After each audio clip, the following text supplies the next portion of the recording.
Good evening, everyone. It is 7:04. We're starting a couple of minutes late. It is time to start our budget workshop. I'd like to call the meeting to order. Also like to welcome everyone that's here in person and those that are watching on Zoom. So tonight's purpose is to go through the budget and deliberate all the different expenses and various numbers in there. What I'd like to do, if everyone is so inclined, is I'd like to just start from the beginning and go go department by department and check off the ones that we have no issues with. And then for those that we need to discuss, if anyone has any suggestions or something they want to point out, we can go there. But let's, if we can, start with beginning Page 21, first select. page 21. We'll start with the second side. AR. We can cut that. We'll get rid of that right away. All right. So does anyone have any issues on this page? It's a 0.41% increase over last year. No. No, okay, there you go. We are done with the first selectman. Next page, Ethics Commission, 3.57% increase. It all makes sense. There's nothing on here that bothers me. Anybody else? Nope. Okay. We'll start with that. Probate court. 11% down. It's just a set number. It's what we pay as our share. Yeah, how does that, how do we determine the number? Tom? I know Just that we had a curious. cabinet last year, and that's why the budget's down 11%. What happened? There was, It was, yeah. I have a note here, it says a Requirement cabinet to was buy a purchased cabinet. last year, and Oh, we don't need a new cabin. That was it. It will be fast, I promise you. Yeah, so the probate court assigned you the budget. They bought a bunch of fireproof cabinets last year. They didn't need to do that anymore, Mhm. therefore the amount goes down. That was good. 10 seconds. But- well, hold on, before you leave. Before they bought the cabinets, it was running 13,000 and change. Now it's 18,000. That's just, Doesn't matter to us. I mean, It does- they're telling that's- you what it is. so in other words, we have no say over the, More or less, if you want to participate in the probate court, which you have to. yeah. That's Okay. the number. I mean, I think there's people, possibly maybe a board member, I mean, there's things where they share information with the first selectman during the budget processes and stuff that, you know, but it's generally, it's what they say is the number.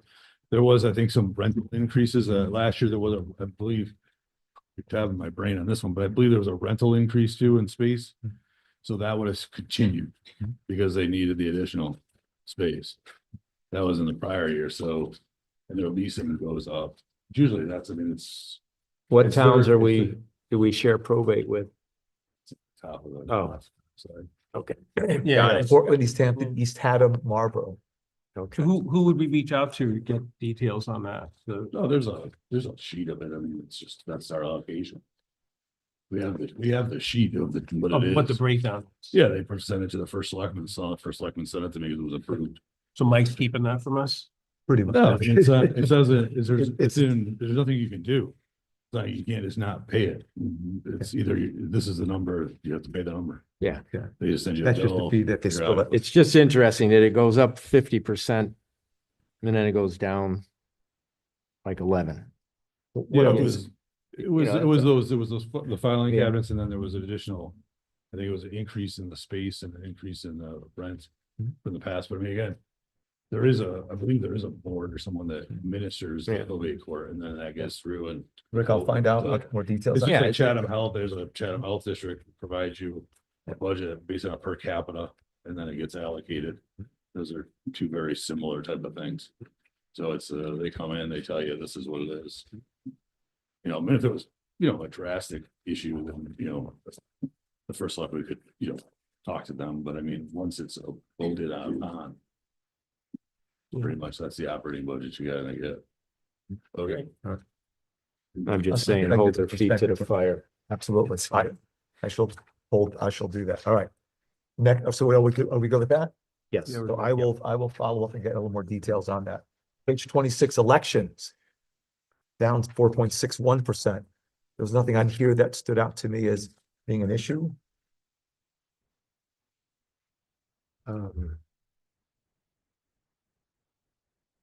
Do we have early voting for the municipal elections? The same 2 weeks or whatever? Oh, yeah, come on.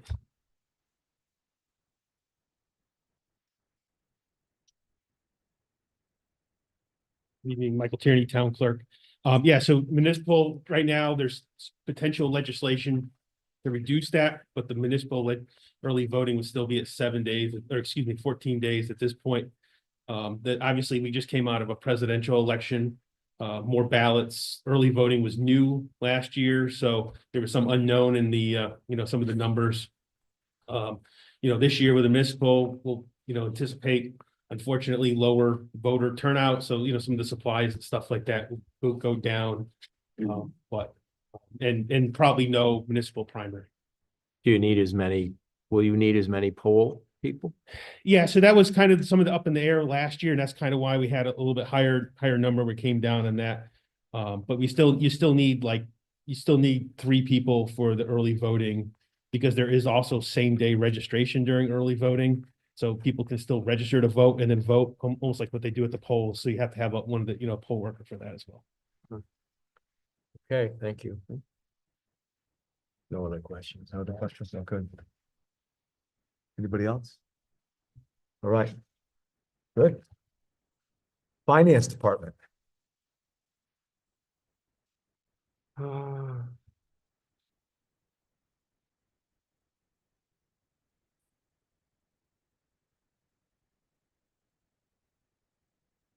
The majority of that's in payroll, so. Yeah. Right.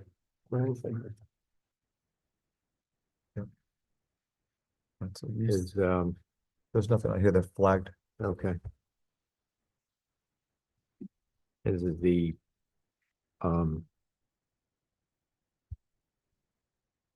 is the payroll or all the benefits, everything by contract? Tom, I believe so. I believe is contractual. Yeah.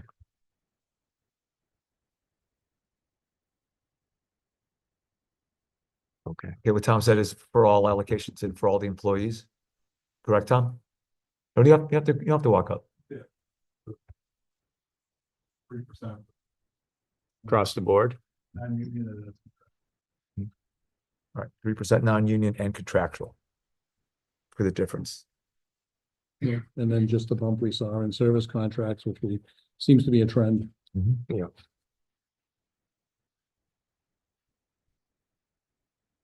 Next. Okay, everyone's good? All right, Good. let's pick up the pace. Collector of revenue, 0.02% increase. Nothing stood out there. Next. All right, I'm good with that.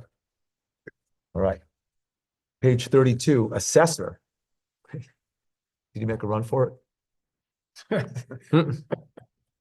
I know he's, it was 4.06%.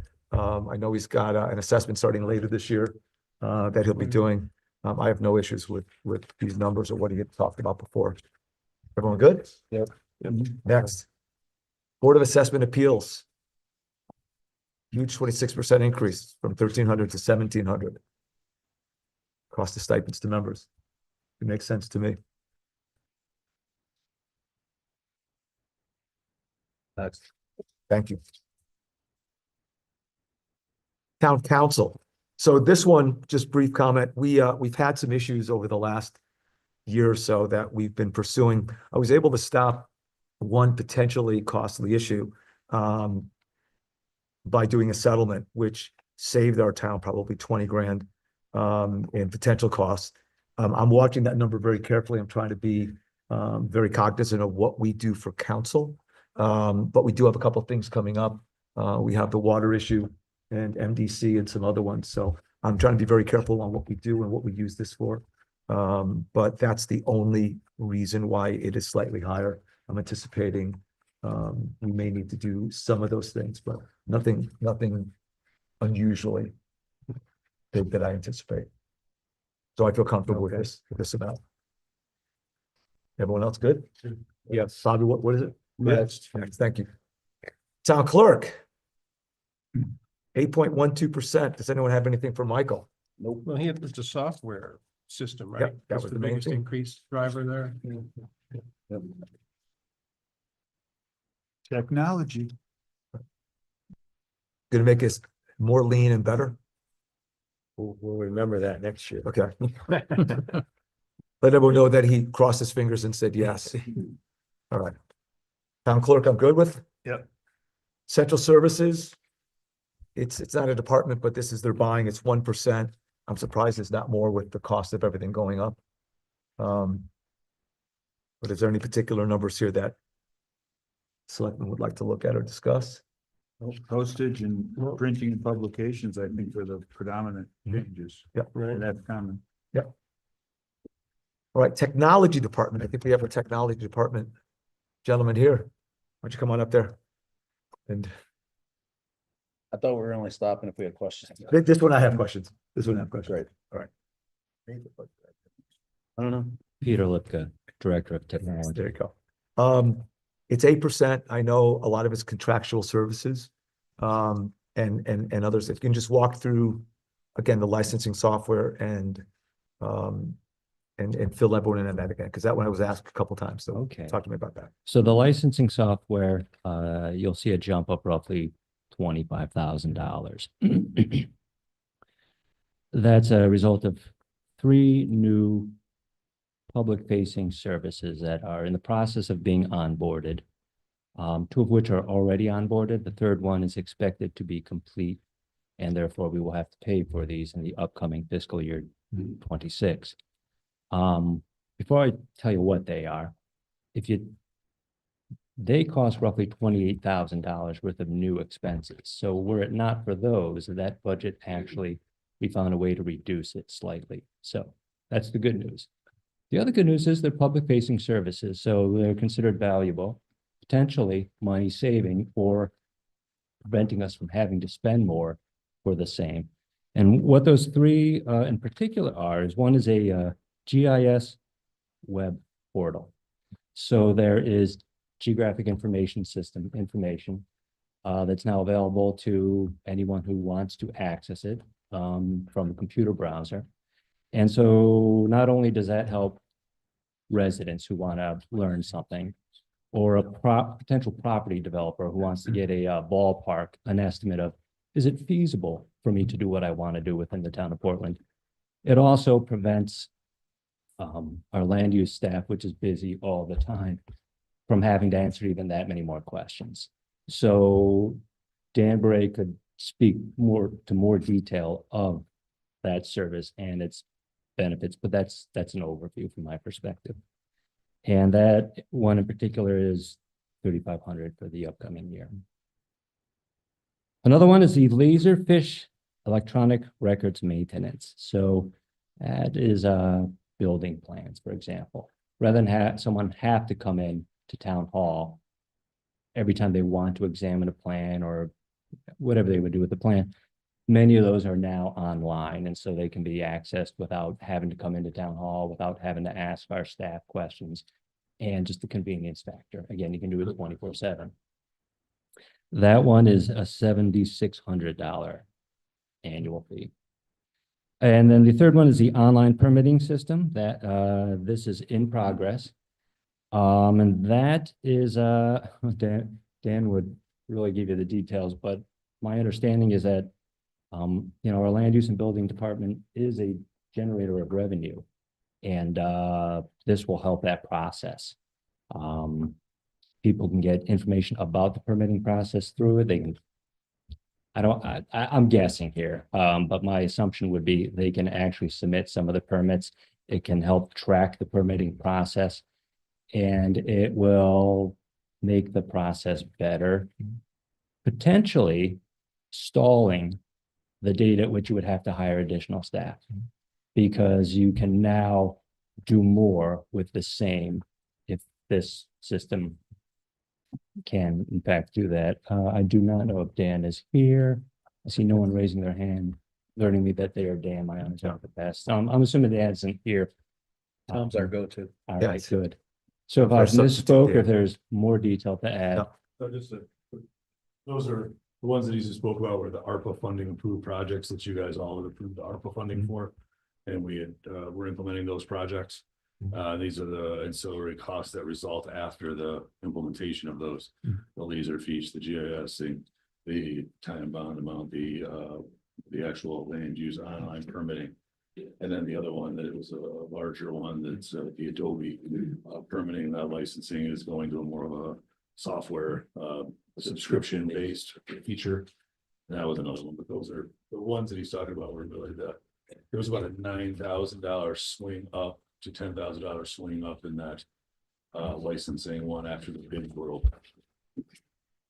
Wait a minute, hold on a second. So are these gonna be recurring fees? Are these pretty much annual fees? They are recurring fees, yes. Okay. And I wasn't here last year, but it seemed, I'm looking at the budget book, it ran like 28,000 for 2 years, then jumped to 50,000 last year and then jumped to 75,000 this year. So do we buy some new stuff last year too, or get new I software? believe it was new services came on board last year. I also am You're new. relatively new. I was not in that decision-making process. Okay. In addition to new services, as Tom did speak, much of our software is now subscription-based. And so it ends up being more expensive.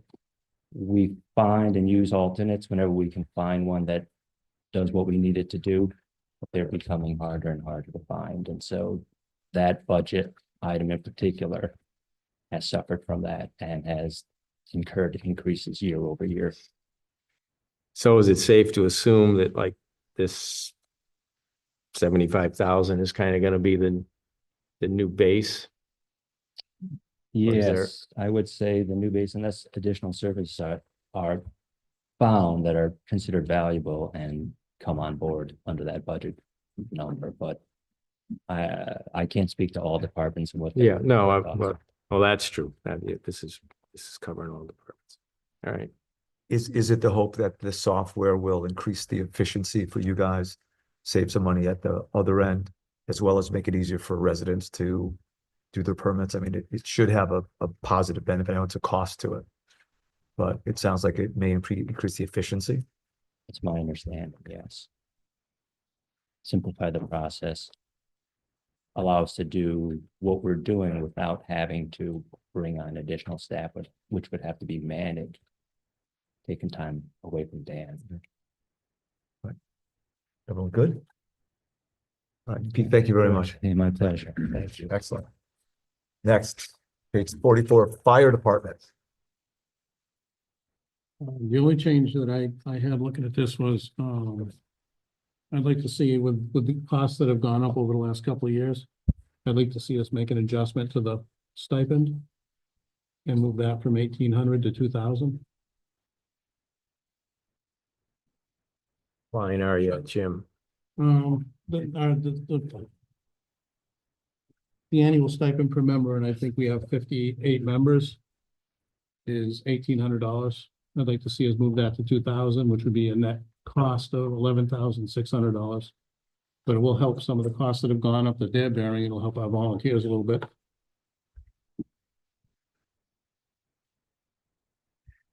I think that's a great idea.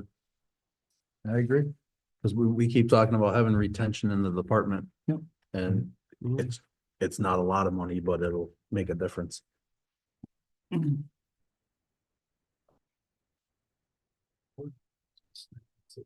See it over there. Yeah. Where is it in this? Yeah, where does it fall in? Where's it fall in? Where, I was gonna say, where is It's that? part-time Is it under- payroll, isn't it? I think it's the Part-time payroll? Yeah. Oh, part-time. Oh, Is that what it is? Built Tom? in there? I bet you Tom knows. Yeah, I'm gonna say it's the part-time payroll, right? Is that it? It is, okay, under part-time payroll. so what's that gonna do that? So what would be was that the number? number? It brings it up by 11,600. So from 138.5 to 11,000.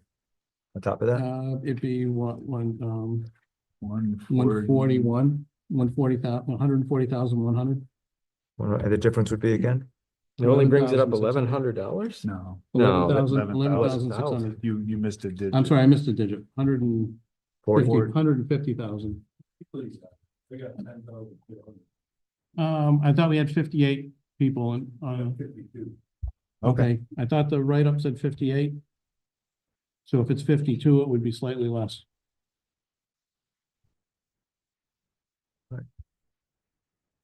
Do we know when the last time that stipend was increased? I know that I was looking at this last year thinking it would be nice to do, and So it last wasn't year, last year. the budget season was rough last year. Yeah. Mhm. So I know it wasn't last year. Yeah, it's probably been 4 years since we've done it. 4 years, yeah. Yeah. Okay.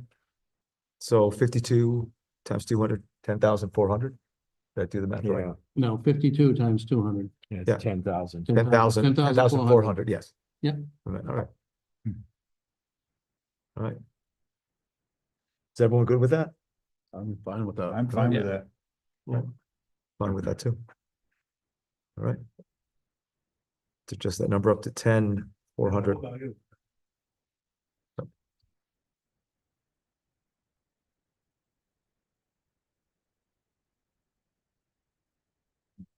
So it comes 139.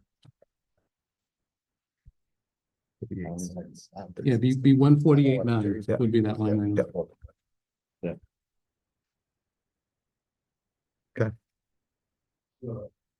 We're saying that it's 58 members, I guess there's an adjustment there, but we're like, we gotta fix that up.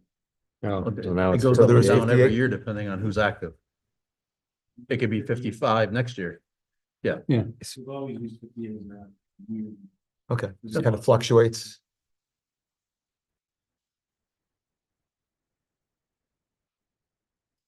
So 58 is what? The number for 58? It would be, well, 58. 11,600.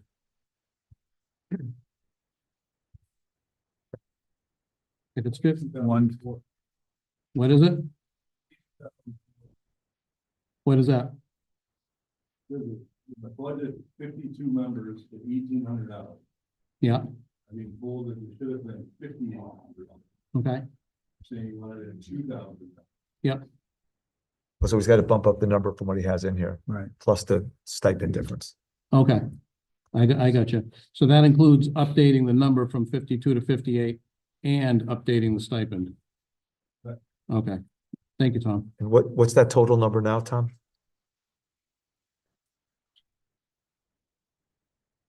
$169, 160,900, I believe. So I have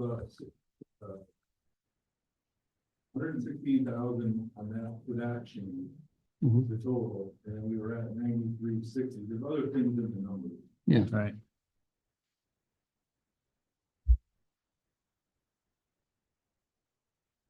That's the increase of 22,400. Yeah.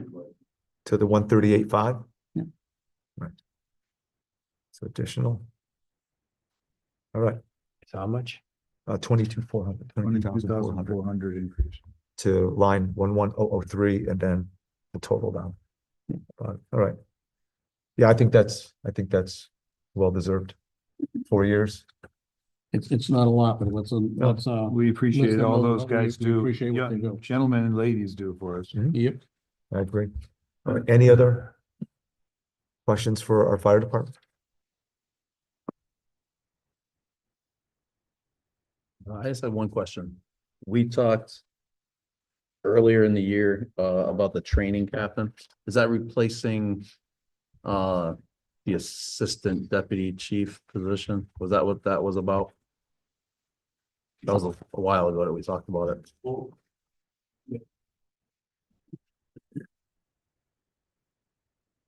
So in this year's budget, as it's proposed, if it does pass, those both positions were funded. Not necessarily going to utilize the training captain at this current time. But the assistant chief would be funded, so theoretically, it'd be less. 3,000. Because I thought when it was originally brought to us, it was that there wasn't qualification for the assistant deputy chief. That's why they wanted to lower it, the training cap. Yeah, so what happened, the person in that position is no longer with the department, so things go up and down all the Oh. time, so that person's no longer in. The person who's filling the assistant chief position was already the assistant chief, so we're just giving him the stipend that he rightfully deserves at that point. Could we list that as either or and not having both? No, we could not fund one, this particular time, that would be okay. We just leave it in the pay plan and just not fund. But it's possible that it'd be harder to add and remove, you know, if we were to take it right off than to keep. Well, them that's why I both was in there. asking it, because if personnel changes. Right. It's always there, would always be there as a captain position, but it would be funded as either or, not both. So if you had the assistant deputy chief, that's fine. If you didn't have anyone to fill it, then you could have the chief, the captain position available to fund it that way. What are you asking for this budget cycle then? As it's written now, under the fiscal notes, it does have both were funded in that part-time payroll right now. I would like to see one One, funded, right. but not take away the title. So if, you know, like I said, if the assistant deputy Got- chief's yeah, not available, you exactly. can put somebody in the captain Right. position and it would still be filled. So what I would ask for this particular budget cycle, seeing as how I had to appoint someone to fill in the position, is that we fund the assistant chief position and not fund the training captain position this go Okay. around. So you want, on 11 or 11003, you want the lettering to be the assistant, we'll fund the assistant chief Yes, Correct. of Yep. training position and get rid of it like that, or that, right? Yeah, That's it. because I don't see the You don't need putting the both of them money in there. aside, yeah, if we're not gonna hold the position. Right. But if it's needed, we can always change the title All of it. right, so no money's coming or going, you're just changing the verbiage on that, no. Well, no, we wouldn't, No, it we is- wouldn't there's- fund the training There's captain funding position. put in there. Oh, for the training. Yeah, so if you look at It's the, just moving over to the assistant captain, all right? No, that's well, no, funded they too. funded both of them. Oh, So if you look in the fiscal notes right there, the assistant chief and the And- training captain both were funded in this Mhm. proposal. Mhm. I would propose that we just do the assistant chief right now and not fund the training captain this year. So we'll take away that 3,100, I believe, or Okay. 3,000 from the budget. 3,605. Okay.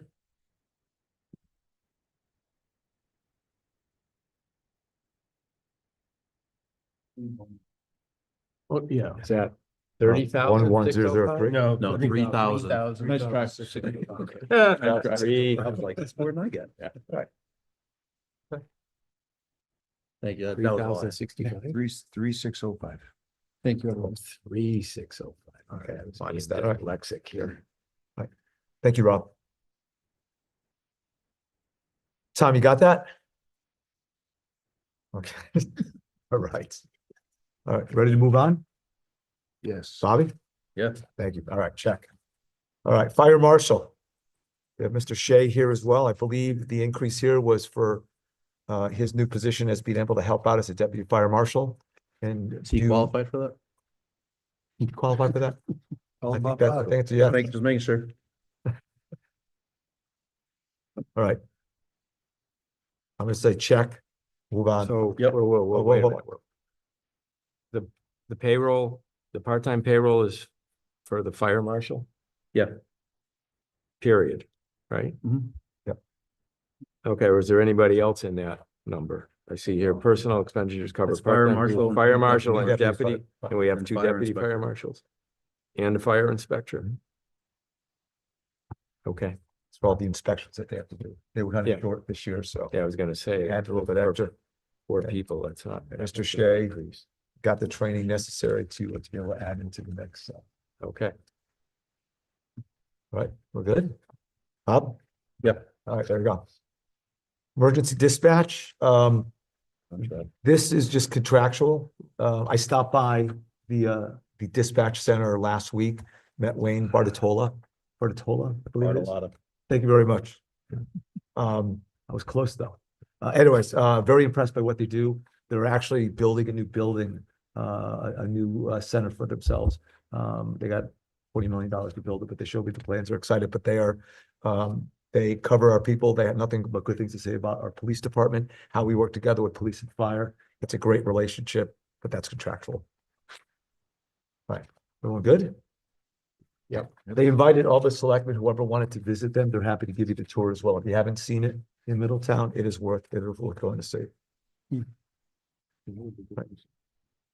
where is it at their town hall? It's no, it's at one of the firehouses. I'm not sure which one is it, right next to Wesleyan, or maybe on Wesleyan property. Oh, So- okay. Worth saying, all right, we're onward. Page 50, police.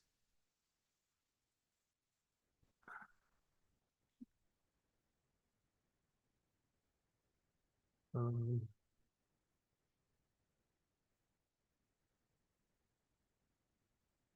I think I'm good with this. I think that I know this includes the funding for the 13th officer. Yes, And it Yes. also included the additional dollars. for Traffic cameras, For the traffic cameras, storage and yes. connectivity, right? That's, was that in this? Or was that I in think it capital? was Well, I think that's in incremental capital. now, 'cause I think we had allocated some money. We Yeah. had it in capital last year and the remaining is in capital. this year, the For the 12,000 that we had We're to add, covering, yes. we're covering that need. And I think we got the 2 vehicles that are also in capital for. Yes. Okay.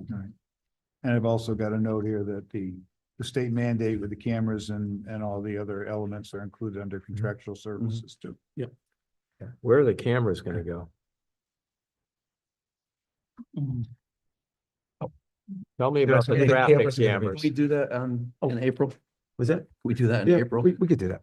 Yeah. We could, yeah. I'm sorry. Or how much are the cameras? Are they in Oh, capital? so just for a second. So they were asking about the cost of the cameras. I believe you had gotten some, in We had last year's quotes. budget, you Yeah. had quotes of like And 45. it came in a little higher than what the capital approved. And then So you then need I to, believe the board then was appropriated new money to cover that cost. Mhm. And I spoke with Tom. And I don't think that money's available until after July 1 at the close of the budget. Mhm. Which means we can't proceed, you Yep. know, until that point. Gotcha. But we've already been in contact with the utility communications, that's the vendor. Mhm. And we're gonna start shortly right after July 1 with the installation. right, So I have one question Yep. here for the private duty. Yep, Do we anticipate a lot of construction? I couldn't tell you. Okay, It's hit or miss. We haven't, permits would know, but, you know, I haven't seen a lot out there. because we don't foresee anything with the bridge. No, the Elm bridge, Crest is mostly. the bridge is done. Mhm. Elm Crest is mostly off-road. They Yeah. have very little work left on the road until probably that last phase where they do the commercial work Mhm. right on the bend. Oh, so 2030. Pretty much. I think it might be 50 now. Oh, Yeah. But until that point, there's not gonna be a lot to do there. The only thing that might be rolling through is the power upgrade for that, Correct, yep. for the Elm Crest property, because that, I think, has to run through some windy roads to make its way down to that project. Well, that should, that's a figure that Tom had come up with, and we're pretty confident that should cover everything. So we don't have any big paving on like 66 or No, 17 no. or, okay. No state jobs. Mhm. The next job, I think, is 2026, and it's just the That little little bridge. brook bridge down by Middlesex Marine. That's the Okay. only one they're doing. It's nothing. all right. Anything else? What's the date that the new officer's starting? Okay. Well, we have a graduation tomorrow for our 12th, which is very exciting. And then for our 13th, who is John Wilson from the East Hampton Police Department, he's being sworn in on Friday at noon Mhm. at Mike's office, Mhm. and he is going to start the week of April 14th. That's the 12th officer? He will be the 13th. Oh, he'll be the 12th 13th. graduates tomorrow, Okay, but he will not be solo until at least mid to late summer. okay. Great. Fully staffed, that's great. Thank Yeah. you. How long will it take for the 13th to be? Wilson? Yeah. We don't anticipate very long. We're gonna rotate him through our shifts just so he gets a feel for everything. They use the same RMS, so everything's gonna be extremely familiar for him. Thank you. You're welcome. Thank you very much. Thank you. All right, I'm gonna say that checked. Everyone's good with that? Thank you, Scott. Emergency management. No issues here. Nope. Next. Building department.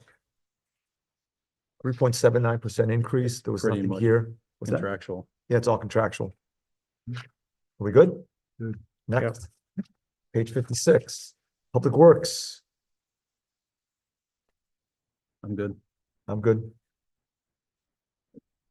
Was all the payroll increase contractual, or did we hire, or did we put another person on? This, Includes The salary. Right down the two bottom. full-time. Increased regular payroll due to contractual, like expected salary.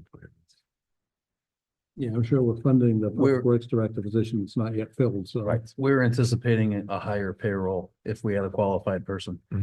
yeah, Okay, there's been a lot of wage inflation out there on that particular position because of the requirements of the job. So it's been a challenge, but right now we're able to get by with what we have.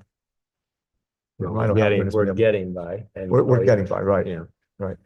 And Rhino Halpern has continued to step up and help as we're doing this as well. And also Mr. Lestrini in the audience in his new position is also helping to supervise and run the Public Works Department out there. So we appreciate his help. All right, I'm good with this. Everybody else? Yep. Yeah. All right, next. Page 58, Highway Department. Got Michael here if you have any questions, but there's nothing on here. The one question I had was for the Gildersleeve light, the 3,500. I didn't realize that they're that expensive. That was the one I asked about that. Right. The state was supposed to take over and they Yeah. said, no, you can keep it. Right, beautiful. The only thing I have on this is the line below it for the tree service. I'd like to see us add $2,000 to that to make it 23,000. I know everyone has seen the past windstorms we've had, this year compared to years in the past.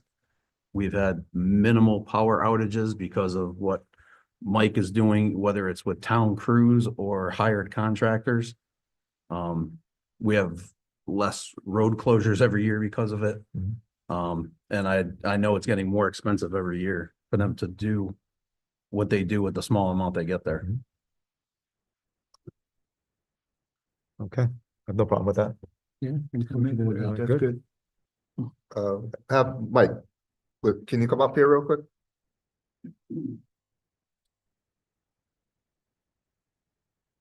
The 2,000 that, what does 2,000 more get you like for service? Like, would I give you 2 more days, 2 more days? It's $12.50 a day. 1250 a day, and that would take, what, how many trees, I know, Depending depending on on size, size. yeah, average. If we get the normal crew that we get, we could probably do a dozen. So we're take down. talking around 20 trees for $2,000, is that what you're saying, roughly? No, probably 12 trees, a dozen trees, 6 a day, Oh, 6 a day, maybe gotcha, 7, depending on the size. yeah. So we try to pick them, because Eversource helps us too. What's the So- current conditions out there? Like, They're there's a good. lot of work to be done still. I know you guys been diligently working on it, but Yeah, 2 years ago, I think, Bob, when Eversource came in and gave us 3 weeks, that that helped immensely. But we're in pretty good shape. yeah, because it seems like, we've been increasing your budget on it. It It seems was to be 15, working. then it went to, Yeah, we're 13.8, 19 now. 17.2, 21. And, I think Bobby's been a big advocate of this and we've noticed it. So I was just curious if 2,000 it gets you somewhere. yeah, keep adding every year. So there's no more trees left. Yeah, We have plenty. yeah, we have plenty. Who's gonna speak Yeah. for the trees? Who's gonna do that? All right, anything else on highway? I think we're good then. Bobby, You good? vehicle maintenance? I got nothing. I got nothing to, I just, have nothing? I know they just do miracles down there. They keep everything moving. That's a good thing. Only 1.56% increase. That's great. Town engineer, It is what it is, really. it's a relatively small budget. We fully utilize that team. What's the miscellaneous line? Seems to be bouncing all around the number. 38010. Yep, the one that's 5,000. Yeah, well, it's 5,000 this year. A couple of years ago it was 28,000. Got that flag. Is it? I know someone that does know. Brainerd Place. We're gonna get an answer. Oh, okay. So miscellaneous is the account that is used for miscellaneous engineering. So things like that may fall into miscellaneous engineering are things like the airline trail extension 2 that hasn't really moved forward, but people are trying to move it forward.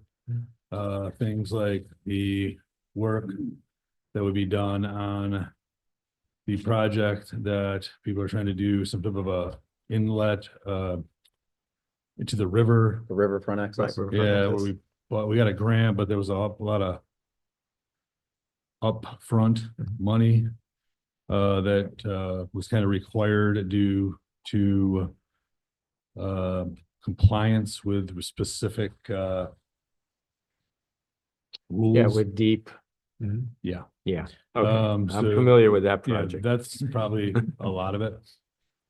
There All was right. like survey work, there were, specialists and things of that nature. And then the airline trail obviously was something, and then there was sometimes there's a few that are, it's like things that were grants that maybe are not like on the verge of necessarily public works, or sometimes we put some type of pre-grant activity in it. But it's more or less those type of projects that would require engineering that are not really fit into the public works category per se. Yep. Okay. Yep. Tom, thank you Good very answer. much. Just like to know where we're spending the money. He always has an answer. Yeah. Tom knows things. All right, town engineer, I'm all set with. Yeah. Yes. Very nice. Street lighting, Eversource, the prices go up. Nothing we can do about that. Next. Do we contract our electricity or do we just, are we totally at their whim? It's contracted, It's contracted? Okay.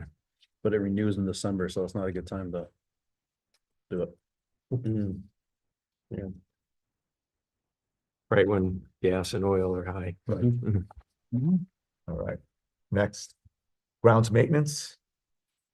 I'm good on this page. I have nothing on here. Yeah, I didn't have anything on that. Those 4 employees do a lot of work out there. Nate, we spent 30 seconds on your page. Next, all right. Page 68. Town buildings maintenance. I have nothing flagged on this, except for the electricity Of, and electricity telephone. and telephone. Yeah, that's all I had. Seemed to me that. Does the telephone include our internet? fee? I don't know.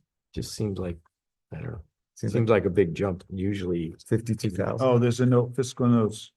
Longtime state of Connecticut contracts have ended. Frontier and Comcast have both increased rates. you know, Budget increased by 4750. time to look for a new vendor, Yeah, if there is one. Okay, there you go. Well, I think even that, new technology. well, you know, that's up your bailiwick. Oh. A little bit. Yeah. No, because I know one of the things they talked about was even some of the challenges with, when someone dials 911. There's a few things we need to look at, technology wise going forward. Oh, Okay. okay. We have a big number in capital for that, don't we? The telephone service, I think that was for some of the Use to equipment, replace phones. right? So, yeah, that's for the schools, right? yeah, and I think that was for like the terminating equipment that the schools would use, whether that's phones. and then, 90,000. The equipment that all basically homes back to. Looks like it's high school, middle school complex, 90,000. Yeah, but there are ways that we should be able to do that. It's like the equipment's a little bit more expensive, but there's some things we should be able to do that are. Either give you more features or better from the cost. Mhm. We need to look at that. That's all I have on this. Next. All right, next. Page 70, snow removal. This just is what it is. So I have a question for Mike. Is the big jump in road materials, is that for salt? That's when we switched from basically using that mud. Yeah, yeah. Okay, So for those watching, Mike just said yes. That's why we don't have snow on the roads anymore. yeah.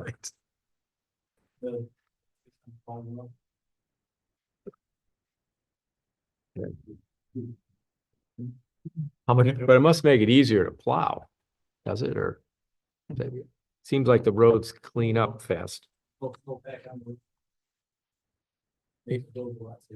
Yeah, You can tell the difference. I can always remember driving from, East Hampton into Portland, you go, it was almost like a line, right? You basically go from bare roads to snowpack. Mhm. Now it's. yeah, and your roads are cars would be definitely better. brown, your car would be brown. Yeah, yeah, absolutely. Much better. was gonna say, right, Oh. exactly, you have to sweep it all up at the end of the Yeah. year. Mhm. Okay. All right. Okay. All right, next. 72 Planning Department. Who is the town planner? Dan Barrett. Oh, Dan's Yeah, the town yeah. planner in addition, okay, So they wear multiple hats down there. okay. Yeah, And the last fiscal note on the left-hand side really explains the only increase, which is the payroll. Mhm. Additional responsibilities due to staffing issues and based on contractual increases for the administrative assistant. That's that jump. They've been- what's, they've been what's pretty- the plan consultant?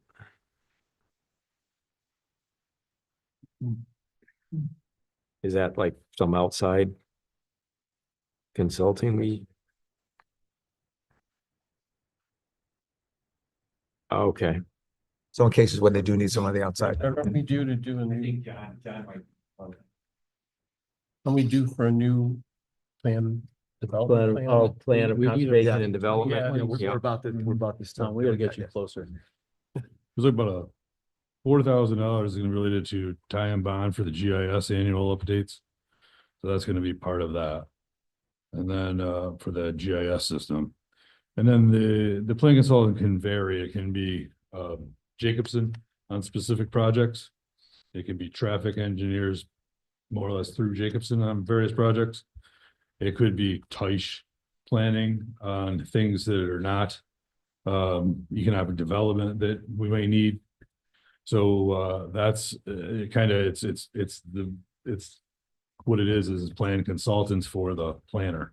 So there are times when you go into the engineering budget, there's specific things that are, you know, not necessarily considered the engineering budget. They're planning specialized. So that's what some of the money is. Back in the day, what it used to be, some of it, what didn't come to fruition was the last time we did the POCD, we had allocated like $2,000 a year to update the POCD annually. But that never occurred. But so now that's morphed into these other things, and that GIS that's based on the new GIS system. That's another segment. The licensure component goes into licensing in 017. The work that they actually do on the updates goes into the planning budget. Okay, thank you. Thank you, Tom. All right. Next. 74 zoning. It's all on payroll.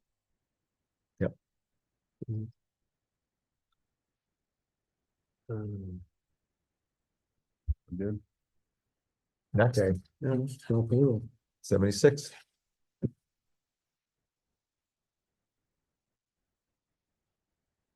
Now, the primary increase on here was a $5,380 charge for a new 5-year natural hazard mitigation plan. That's a requirement. So without that, it would have been virtually the same, virtually identical. Okay, so.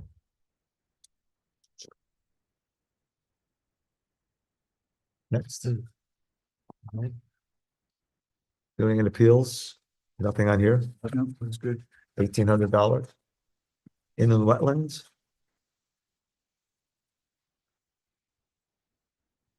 What would jump there? Enforcement officer was a jump. Okay. And that was, I think that was the only jump. Who is our enforcement officer? Yeah. Jim Is Sipple. that Jim Sipperly? Jim Sipperly? Yeah. So basically, we're using him a little more. That's what the, Yeah, there's more building going on around town. yeah. Just more Okay. activity. Yep. All that we have. So that's money well spent, I think. Mhm.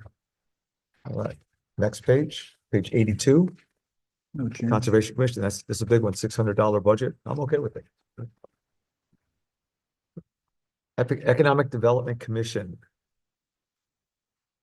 My only question on here is if we're getting our money's worth for the grant consultant contract. Like, what grants are they writing and how many are we getting awarded that they're involved in? Is it worth the $24,000? Or are we doing more of the work ourselves? That's a good question. Oh, yeah, if you could. Just get a seat right up there. I told you, you gotta get a closer seat. Let's get his steps in.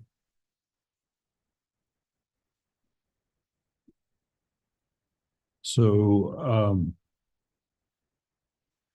to answer your question, yeah, I mean, the person that's there is quite valuable to the department. They help in many aspects of economic development. They help in other aspects as well. They do help in grant writing. They're helping with this bar grant. They assisted on that. They're assisted in the review of that. I think you're gonna see more activity now that we're more kind of sort of fully staffed there. You have the town planner now. You have the other gentleman that's the zoning guy. And now Tyson, really continue to focus on the economic development side of it. And so that's and it's called like a grant consultant. It's a consultant, there's some grant in there, but it's really a consultant on economic development. They're helping that piece of the puzzle. But I do, they are one of the well-respected consultants within this industry. They definitely have helped us in throughout some of the harder times that we had in the department with staffing changes and staffing shortages. So, I mean, I do think that the first selectman, the previous first selectman, and the department, the planner, I think they all did and will lean on that person for that special planning and in economic development. So, do I think you're getting worth it? Yeah, I mean, I think you're getting worth it. I think the guy does spend the time and his team does spend the time there. I think hopefully as now that they're getting more fully staffed, if there's specific, it's got to be like focused toward what the first, the team wants, the first selectman wants for grants. And so I think those would be some of the things that we would that would help us in that would be to Would they be involved on the plan of conservation and development as well, or is that outside of their realm? So I think they could actually, I think he's staying a little bit away from that because that company may want to bid on that job. Okay. So I think they're staying a little bit away from that item as they may be a bidder on it. Okay. So that would make sense that they would stay away. That's something that's like, I guess allegedly it's in my queue to be reviewed, the bid going out. So I'll need to look at that in the next upcoming weeks and get it out public. The actual bid for the RFP for that item. Who is, Tom, before you leave, who is the consultant or the firm? Ice Planning. Oh, okay. There's a guy, I think the gentleman's name is John. I will tell you, with funding concerns out there and how tight the budget is, my push is to be able to find any grant money we can out there. So I'll be utilizing him going forward in any way I can to find funding for the various departments that maybe are missing some or have not gotten it from the state or from the federal side of it. So I'm planning on leaning on him and he's done a really good job for us so far. But absolutely. But that's a number I'll report back to everyone, and let you know what that money's getting us in terms of grants and or finding some of the funds out there. Yeah. So. All right, we're good with that. Next page. Capital Expenditures Commission, $500 one. I'm good with this. Good. That's a quick one. Health Department. Good. Gentlemen, thank you. This is contractual. Contract. They've done a great job with this. We love how it works. Environmental health, nothing. Next. There's no funding in this at all. Page 92, social services. My only question on this, I think we kind of overlooked it, was we don't have any funding set aside for the 250 committee. I have the same notes on here as well. Yeah. So I believe this would be where we'd want to do it. We've put kind of miscellaneous projects in here. The Memorial Day Parade, we do 5,500, Portland Fair, 2,500. I had a couple, I know the America 250 Committee. That I think deserves some funding. I'm not sure what the number is. That's worth the discussion. The folks that do the concert series also asked if there was funding that we could do there to assist them. Greg Rose and others thought that that might make it better. I thought it was worth the discussion. It used to get some funding through, Parks and Rec, Mhm. and I think that's been cut by about 75%. Okay. The contracts are largely donation Mhm. based, but those always help with a lot of the, it takes some of the pressure off in terms of the bands, but also some of the admin and the advertising and all that upfront stuff, so. So those are the two that I have down. Let's talk about the America 250 Committee. We will be seating them, I believe, on Monday. We have a full complement of folks for that committee. They're charged with coming up with celebrations for our country's 250th birthday for next year. There's a lot to do. I know they've talked about fireworks and different events and coordinating all the activities in town. I think all towns in Connecticut were given the charge. I believe all towns have their own committee, but there's a lot to do there. Was there any, I can't recall, but I know that's a state recommendation, all towns do this. The state helping us fund anything with that? What do you think? No. No. No, I'm no. Just want to put it on the record. No, but that's a good question. I would like to say yes, but if they're not going to fund all of our special needs funding that we need, they're I probably not thought gonna part get of it. their charge too was to piggyback on already planned events and like the parade is going to be occurring Right. and how can they be part of that? Right. There's other events. Yep, They- and also culturally, what did Portland bring to the country and, historic society. So they're trying to make it as all-inclusive as possible. It probably needs funding. I don't know what the number is. I don't know if it's 5,000, I don't know if it's 2,000. I don't know what exactly we would I know need. we're hoping a lot comes in for donations, whether it be from businesses or private. Mhm. But it's also, we can split it between this year and next year. So it'll be funded 2 years, not just one lump sum this year. That's what I was gonna say. That makes sense, then it's a. Mhm. Well, because it's not reoccurring though. It's like, well, I know you're saying it could be funded 2 years, basically by a couple of days, but. I don't see why the committee couldn't get together and just ask us like at some point during the year, like when they know what their basis will be, we can pull it out of contingency like we've done for the Solidarity Committee. And then we'll have a more exact number. And there's all, I mean, we do pretty good with our contingency for the most part. So we do have a And that makes pretty good sense. balance in there.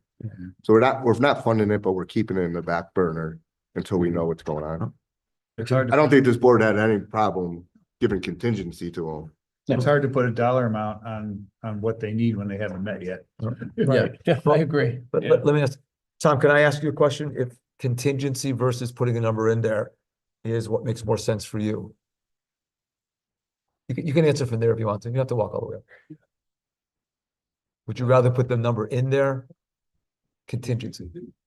Okay, okay, Right. right. Yeah, I mean, So, okay, I just wanted to make sure. Yeah, I was told by Ryan and Susan, make sure that you're happy with how we do this, so. So, contingency. Mhm. Yeah, do smaller. 10,000.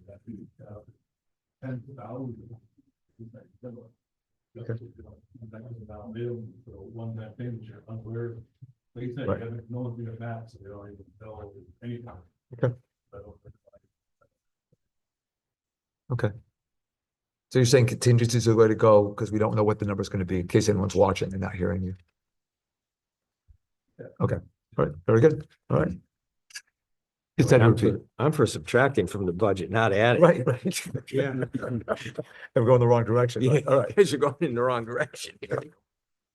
we got this. I guess the same thing for concert series? Well, I think we've been able to handle that the way we are.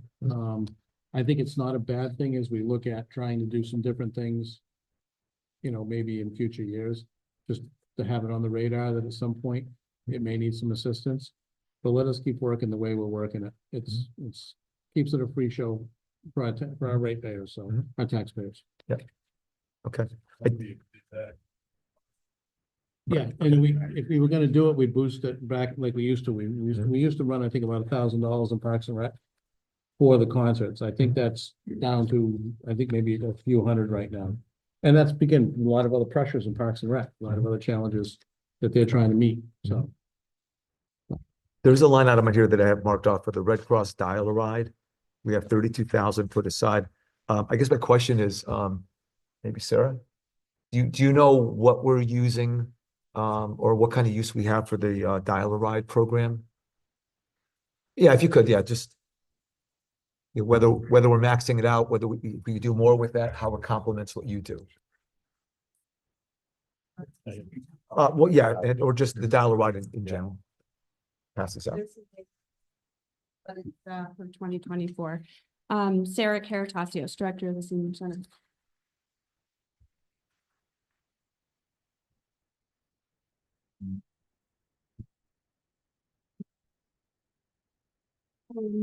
So these are the recent rider statistics, but you know, I think that it's worth it to meet with them and see if they can break the data down specifically for age group and what services they're using. Like senior activity, for example, just says 50 and you know, it doesn't state if they use an ADA vehicle or anything like that. So but this is the most recent data they have. They're gonna get me some more. I didn't really have enough time. Okay, no problem. Mhm. So with, and again, I'm not sure if you have known, but with the rural transit program and the Dial-A-Ride, how does that impact you there and complement what you do already? For the Dial-A-Ride specifically? Yes, yes. Well, we just do referrals to them. Okay. When the rides are full, so. Okay. It's basically a stricter referral. Gotcha. And so is that an amount that's on a contract? You just pay that to them in whatever usage level they can provide? Yes, Tom might be able to answer that a little bit better, but as far as I know, yes. But I think we need to do a better job of tracking the usage. That needs to be broken down a lot more. Yeah. Because there's no way for me to track it. Right. Except for Right, we people would call need- in, full, and, you know, we can't give them a ride, then we refer to them. But it's not a good tracking. It could be better. Got it. We'd probably have to get that data from them. Yes. Yeah. So. What's this, the rider statistics you gave us? That's from River Valley Transit, also referred to as Dial-A-Ride. So are all these numbers? These are people that use Dial-A-Ride? Or are they For the town of Portland. for the town of Portland Mhm. by month? Got it. And then Dial-A-Ride bills us, Mike? Is that how it goes? It's a contract. Tom has more details on that, I believe. I'm hoping that he has that. Tom? So I'm just a little, is this the Red Cross Dial-A-Ride or is that something separate?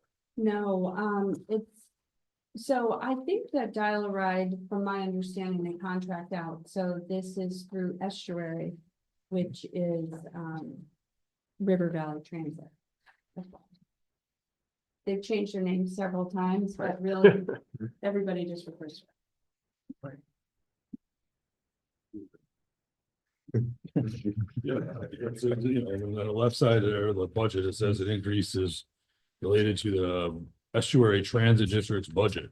So the Estuary Transit District, to provide that, to partake in the Dial-A-Ride in the buses that go around the town of Portland, you gotta pay into it, and to pay into it, they tell you what you pay into it, and you pay into it.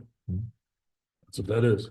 So it's just a participation fee, that we participate in. They give you a And they tell you how number, much. That's what it you gotta costs. pay.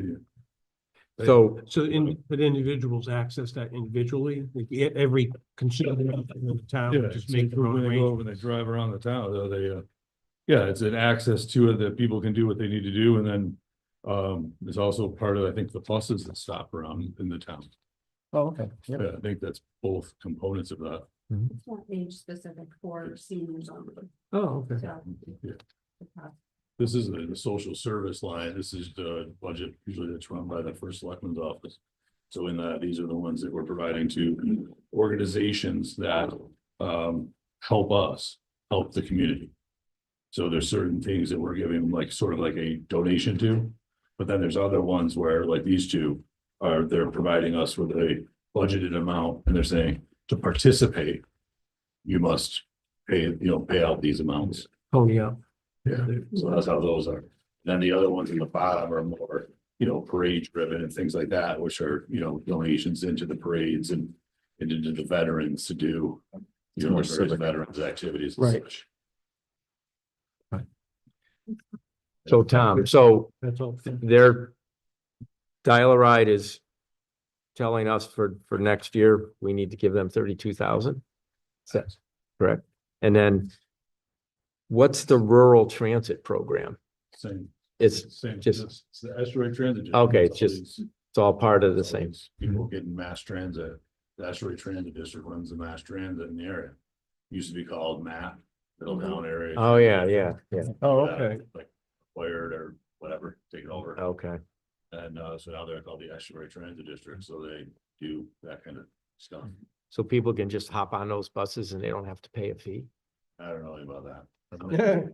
They do pay a fee in addition to we're paying to have the service. They are We're- discussing lowering we're fees for like subsidizing seniors the and fees on for ourselves, college but- students. So they're Right. discussing how they're gonna do that, but that's an active thing they're pursuing, so. Okay. Excellent. All right, thank you, Tom. Everyone's good?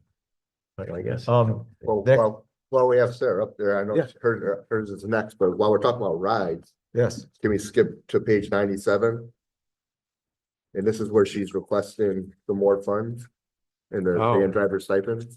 well, actually, let's go 94, senior center first, just to make sure, and then we'll get to them. Do anything on page 94, 95? No. That we have? There's nothing on here as well. Well, No. the only thing I have is like, I know Bobby said it's contractual, but it's like electricity just seems to be burgeoning here. Like if you look at the They're track doing record. a lot more I activities do than they know, and used they have to, the and they're kitchen using right the now, rooms more that's than they drawing used more to. power. And I think the usage there is pretty tremendous. They have things going on all the time. It does seem like. Okay, so that's from growth. Yeah, I mean, it's well documented that this Eversource has major distribution charges, right? They increased it everywhere. So they did that this year. And then in the senior center itself, I believe it's a lot of the new equipment. We purchased a major amount of commercial equipment. And it wasn't being utilized, and now it is being utilized. We did purchase quite a bit of HVAC equipment, air handlers and things of that nature. That's got to run. We have a generator now we didn't have, so that, I'm sure cycles. Mhm. So I mean, there's a lot of things there that are, definitely usage wise are increasing it. But all over the board, I mean, the distribution cost has been very high, and I'm sure on your own bill, you've noticed that from Eversource. We had a locked engagement for like 4 years. Bobby mentioned that earlier. In December, that's ending. So we have to go and redo our deal on the supply side of it. Okay. So that is all, I'm kind of guesstimating that that's not going to be a pleasant experience. Because it's not as good as we had a pretty nice lock in for quite a while there with NG. So, Unless we have a glut of natural gas on the market. yeah, so we usually utilize CCM's energy consortium and the Titan Energy, and they usually work with us to kind of help us through that process and get the best bidding out there. But we'll Mike and I got to work on getting that approved, and the team with Dr. Britton and Stephanie and Mike and myself kind of help work all that out when those guys tell us the time is right, and we usually go at it from there. But that's what we're seeing. I mean, definitely the district. So it's just hard to say right now. I mean, it's possible we might get a win, but without knowing, that's what we're seeing it. But definitely, I mentioned that during some of the budget meetings on the senior center itself, that looked like we're going to have to increase there. And I think it's really due to the commercial equipment. You didn't have commercial equipment, you had residential. Mhm. So these commercial things they're awesome. They're great things for the people and for the entity, but they're definitely more energy required. Have we taken advantage or have we converted to LED lighting? When I know there's programs with Eversource where you convert. We've done multiple LED programs. Yeah. Right off the top of my head, I couldn't speak to Okay. which ones, where, when, how anymore. But we've run them through, through our through the various departments. We ran those, I know definitely in the library, we definitely did them at the fire companies. And they kind of like a loan back Yeah, on the Eversource bill, so we did a lot of those. And then the department, the directors and the Public Works Department themselves have taken initiative to switch out a lot of the stuff that they can do themselves. And they've really done a nice job with that throughout the various buildings. So again, I don't know specifically about that because that would be the director of Public Works, but I know that they've made various improvements throughout. But we are seeing the higher dollar values of electricity at this location. So that would be fair to provide them with a higher number there. If that would be something to look forward in the future. Just food for thought. I know we have panels elsewhere in town. Has any thought been given that building? I believe the back half of the roof is facing due south. Has any thought been given to putting solar on that roof? Well, yeah, I believe you probably would want to speak with your public works director when we engage a public works director and hire one, which would be great. Because it would be really helpful to members that are here, How about it? really working hard, but I mean, it's that'll be very helpful endeavor. So that would be something we'll look forward to. But yeah, I mean, I don't know when the roof gets replaced. I mean, it could be addressed, but the roof recently was replaced within the past since I've been here. Yeah. So I don't think we're gonna do much with that. Right. Honestly, but whoever's in charge of that will make those decisions. We'll when put it on the time first is right. selectmen's list. And Got it. Andy Got Bauer it. would love to look at it. Yeah, I mean, I know we did the roof improvements. We did that through the Easy IQC program. It did work out pretty well. The roof is still in quite good shape, to my knowledge. So I don't know if we would do it on that type of building, but we've made a lot of, like I said, we went out with this seniors, this COVID the CDBG grant that ran a lot of good equipment because we're kind of like a shelter for the local people when the residents. So that was helpful to have the improved kitchen and then also to have some of those HVAC and generator improvements. Right. So I think those are really big steps forward for that building. We'll have to keep working through any of the other components, but I know I wouldn't be able to speak specifically to the ability of that roof to maintain and hold. Oh, I know. Just thrown out food for thought. Yeah. Thank you, Tom. So we're good on page 94? 95? All right. Yep. So let's get to page 96, 97. Michael, Bobby, you guys were talking about this and Yeah, I'm just piggybacking on what Bobby was talking about during our workshop about the stipends going down when it should be going the opposite direction. But Bobby, you go ahead. Yeah. With what you're asking for, if it goes up to 36 from the current 34, do you feel that would be enough to cover most of your requests, if not all of them? For the short-term goals, yes, not for the long term. The long term, as I mentioned last time, I think it would be really beneficial to be able to go and pick up older folks in the community, bring them to our social events. And Greystone has asked us to come and pick their people up because they don't have the ability to get down there, and they'd love to come to some of our programs, but we're unable to do it due to Would this cover the essential medical visits, you think? I think so. I think Okay. we can make it work. I mean, we're making it work now, but it's not working well. It could be much better. yeah, I see that you have a driver or two that are here. yeah, if you'd like to hear from them, that would be great. They really, have valuable input to this and the benefits of how it would help our older folks in the community. They've waited for an hour and a half. Can I ask a question before? You did that just when you, in your write-up, was it just had it kind of barely gotten through it? Sure, yeah, that's But okay. one of your comments is that this would allow us to pay our 4 drivers fairly. Mhm. Is this increase to also provide a rate increase to each driver as No, well? or- no, not a rate increase, but to, they're willing to take on many more hours, but we're unable. Right, no, I to- understand, but so Yeah. this is hours of work, not Right, an increase of hour paid per No, hour of work. no. Okay. Thank you. I'd love to hear from one of the drivers, just in terms of impact. I think it's important to hear. Sure, one or both, or They're both here. Yeah, both come up. good for the club. I think sometimes we get so immune just to looking at numbers only and not realize what the impact is. So,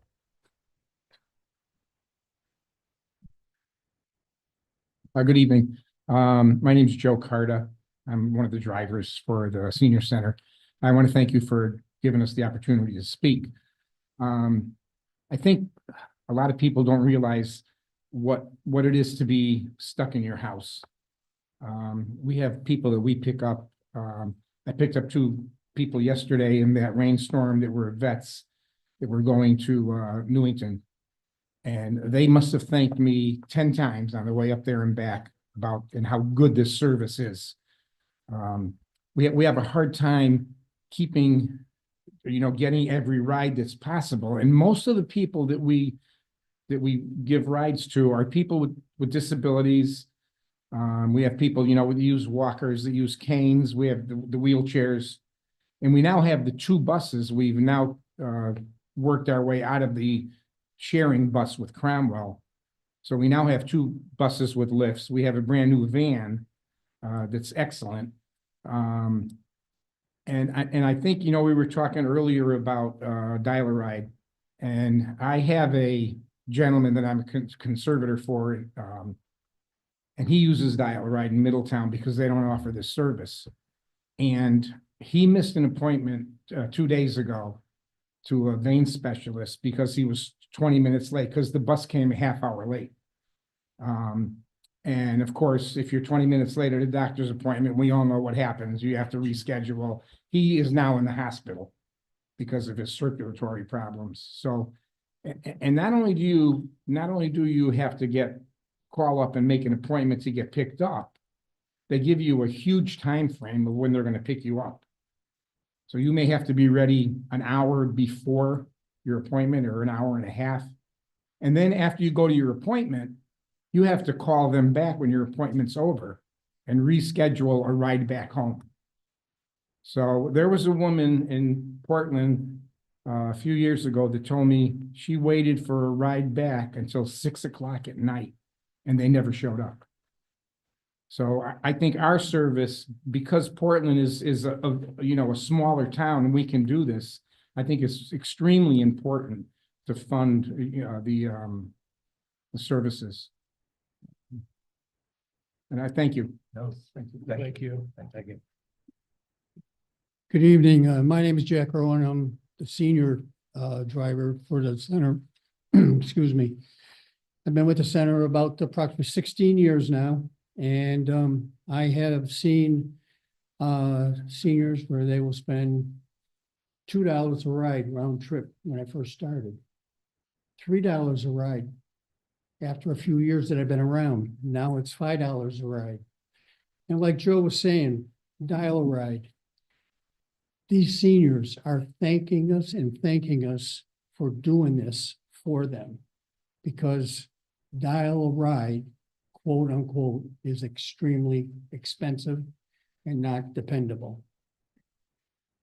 We have some seniors here in Portland that are so grateful to Joe and I for what we do that they pay us $10 for a round trip. One woman up off of near the atrium, she goes to Manchester. once a month, 2 days a week for blood fusions. Otherwise, she's not gonna live. Another woman, she pays up and beyond cancer treatments. She's already blind in one eye. And she's still surviving and she's still going for treatments. I believe that for the type of town that we live in and that how we function, that I believe the seniors who have done so much with this town in their lifetime should have the ride so that they can have the treatment at a reasonable price. And they know that we are dependable. Thank you. Thank you. Thank you both. Thank you both. I mean, I think that's important to hear for every reason that both of you said that. I said, I think it's important for all of us to hear what you just said, because we sometimes just think of numbers and we think of a service and you don't think about the people behind it, you know, and the seniors that have worked all their lives and what they get as a benefit and what they need. So I thank you for what you do and for all the years of services. I appreciate it. No. Appreciate it. I mean, since I've been retired from my regular job, law enforcement and corrections, I've been helping out the town of Portland on this for, like I said, this is the beginning of my 16th year. I'm retired from everything else finally. But I enjoy still doing this because I hope, seeing that I'm gonna be 80 this coming September, I hope someday, if I need a ride from the senior center, I'm gonna get a smile from that driver like what Joe and I do with these seniors. Tell you, Yeah, thank you. you're one of the people that make the town a better place. Thank you. Yes. Thank you, guys. 100%. Thank you. My request, I would like to make this number for the driver stipends either 37 or 38,000. I think Sarah was very conservative in her ask of only going up to 36. I agree. I think $4,000, I know we're going in the wrong direction, but we're going in the right direction, I think, on this service. Yeah, I think And we for the all- budget we all- amount we have, As taxpayers, right, we all consume different services at different stages. And I think that there's not as much that we can do to help our seniors. This is something we can do. I think it makes sense to do that. And I would agree, Bob. I think, you know, maybe the 36, it would be sort of the minimum, but I think if we can put a little extra in there, we can probably help people out a little bit more, and that's an important thing for us to do. And also saving lives because, Yeah. transportation is the biggest barrier for older adults, increases their mortality, especially, excuse me, I have a cold. If they don't have any support at home, they don't have children that live in the state, they really rely on us and for, not only medical rights, but it would be nice for that social piece. That will definitely help with that. Well, I was gonna say, even the medical, which I think you guys do a great job at working to cover those. Mhm. But the ability to get people out of their homes and into a social environment, into the senior center, that kind of saves and helps people in a different way. So It does. it's important. it's great. All right. We all feel good about that? I do. It's 38,000 instead of 34, up 4,000. You're welcome.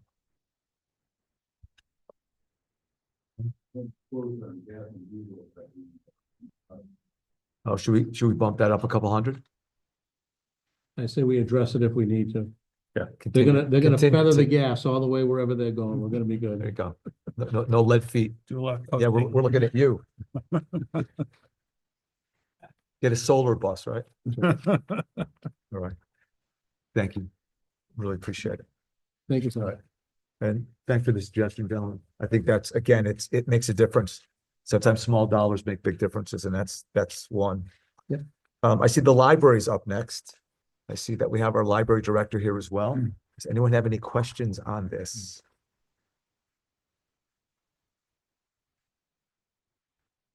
I have just one comment. Actually, could I spoke with Jen earlier today with regards to part-time payroll as a number. Smash and crash. It's fine.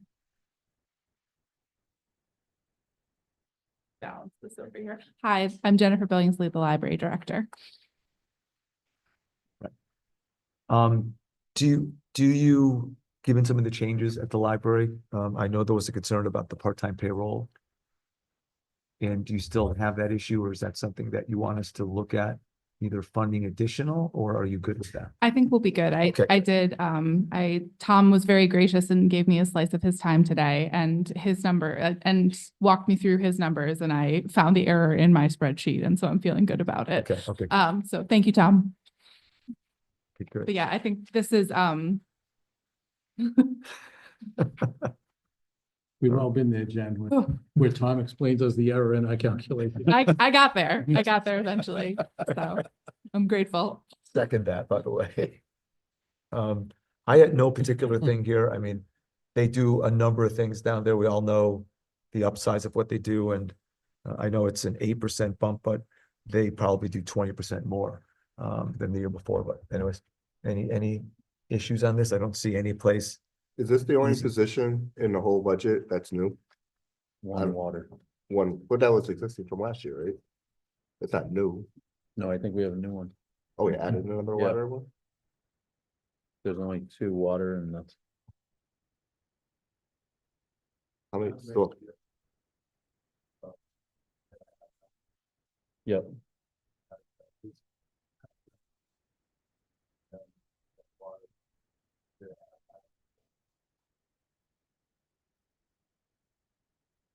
so the halves are becoming fulls on this budget. Yeah, you can see that too, and then this. So it's not like a new person, it's just fulfilling a full-time. Yeah, we position. funded them in the last budget, for example, to start in January, right? So we only had to pay half the FTE and then, so it didn't impact. the But this budget. would only be a new hire altogether, the library. But the library, yes, the library would be a new part-time person. What would be the impact on services if that weren't to be filled? We're not to be filled. If I not, right. Thank you for the question. So I know that there's been a lot of conversation about moving the Board of Selectmen meetings back to the library, which I am happy to have many, many meetings with Pete about. Thank you, Pete. My big concern is that moving those back, we can figure out how to make the staffing pieces of it work, but my big concern is that we would have to drastically cut programming. Like we would have to cut the amount of youth programs we offer. We've had great increases in adult programming, and we'd also have to trim that. So we would be looking at a significant decrease in the amount of services just because of space. This would allow us to adequately staff our public service and shift those the full-time people into being able to work flexible evenings if they wanted to, instead of like contractually, they only have to work one evening a week.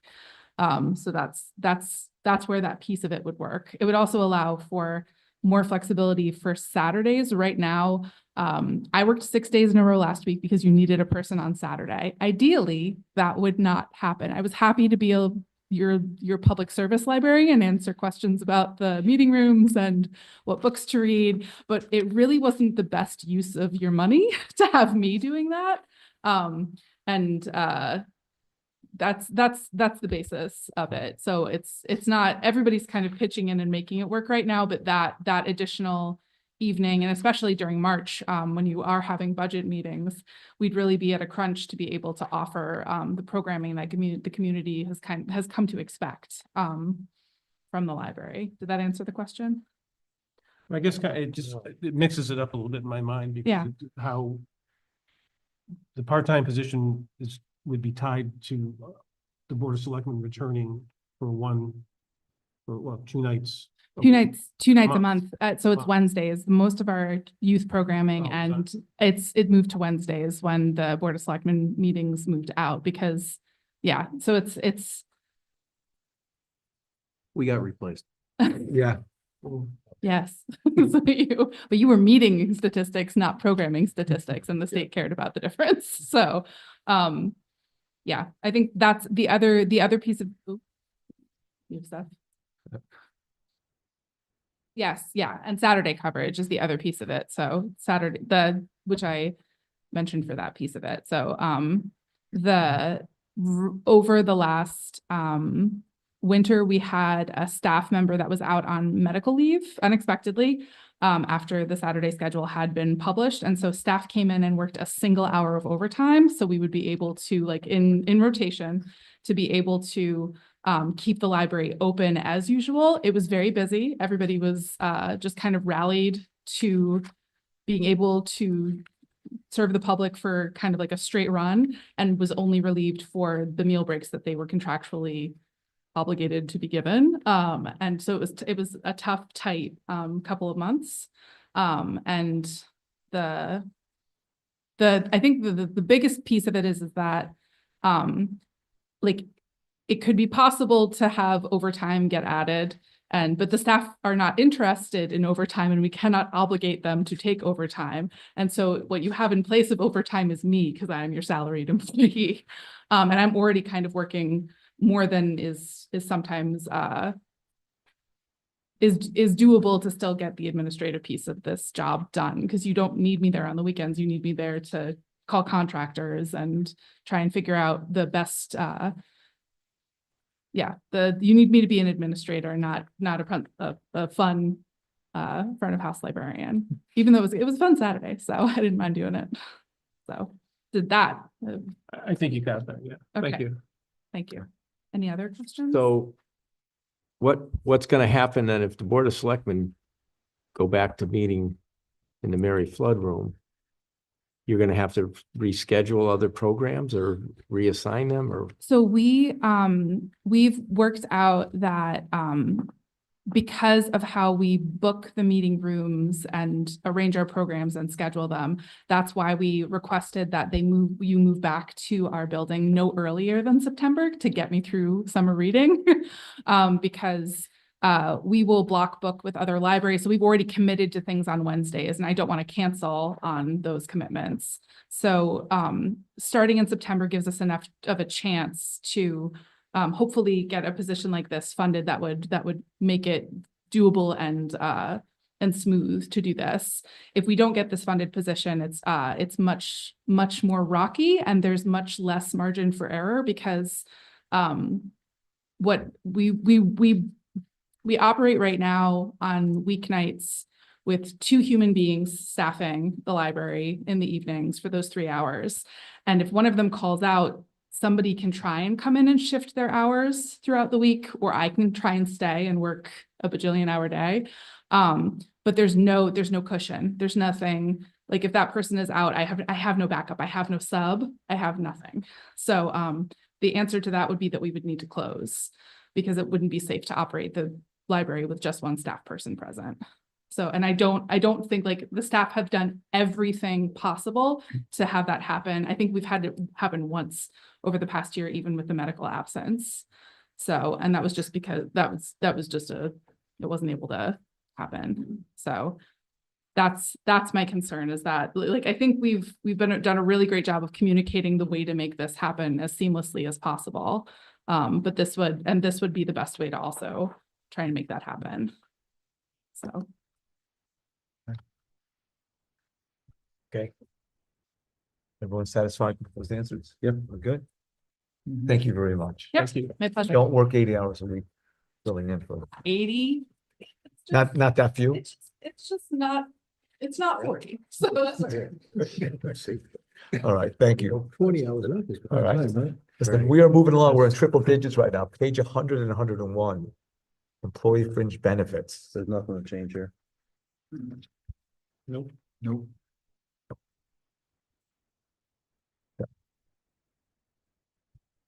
Risk management?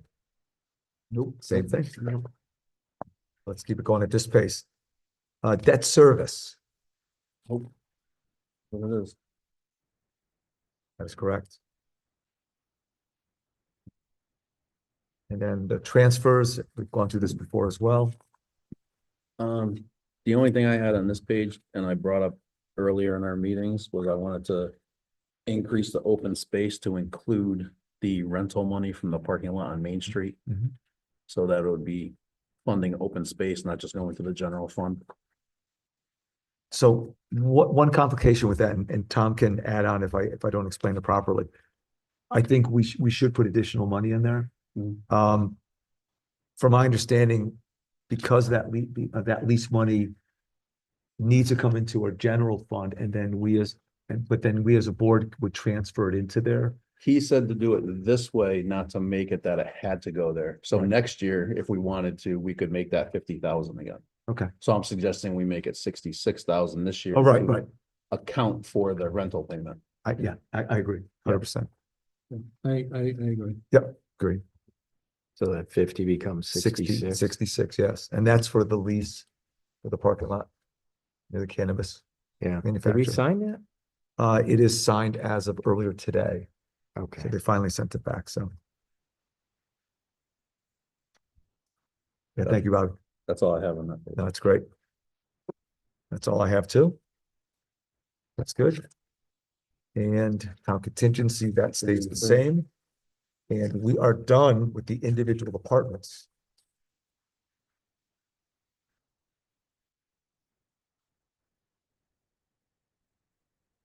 So at this point,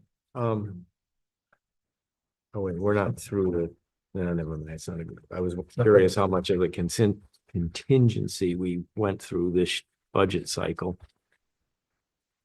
I think Tom might be the guy to ask. Tom, how much of the contingency have we gone through so far?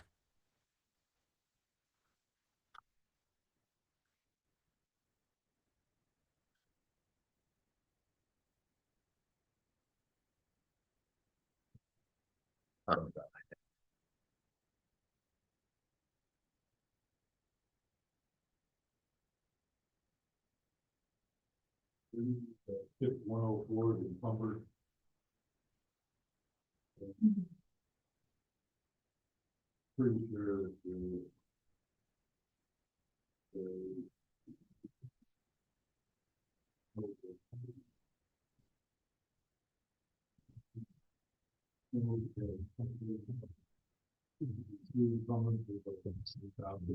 No, the 28 for the snow. Was it 64?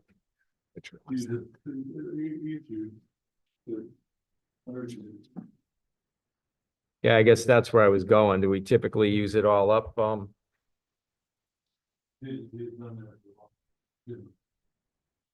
I know it's a good number. I mean, if we don't use it all, does it just roll over? Yeah, okay. That's what I was looking to hear. All right. All right. Before we go on, I know it's been a long night for those of you sitting here. I see Dr. Britton over there as well. I know we probably should have talked maybe Board of Ed budget in the beginning, but is there anything that you wanted to, before we go on to some other stuff, is there anything that you wanted to bring to our attention and talk about your particular budget?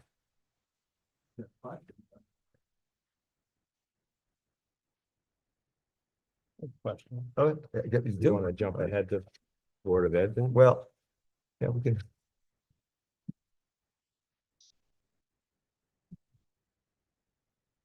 Hi, how are you? Good play the other night. I'm Charles Britton, I'm the superintendent. The question, I was reviewing some of the reportings of the Board of Ed meeting when you guys approved the budget, and it was, Stephanie had talked about, I believe it was the EDC funding amount. You guys, I think, established a 70% reimbursement for that. Is that right, or did I misunderstand? The excess cost. I'm sorry, what did I call it? Yeah, there's Excess ECS and cost, excess yeah. cost, yes. We Excess budgeted cost, yeah. 70%, right? So, And there was a lot of discussion around whether that was a good number or not a good number. I know the legislature's done a bunch of stuff since then. Where does that look now? Does that number look good, or does it look like maybe there's a better number? I think there's a lot of talk at the legislature about special ed funding. They just approved the supplemental. Right. Which helped us. Yeah. Significantly. We won't know until we know, right? And so between, the excess cost and of course, what's going to happen at the federal level with potential IDEA title funding, there's a lot of anxiety that we have about that. The last couple of years we've been at what, 62%? Stephanie, remind me, what did excess costs come in at? It was 62 one year and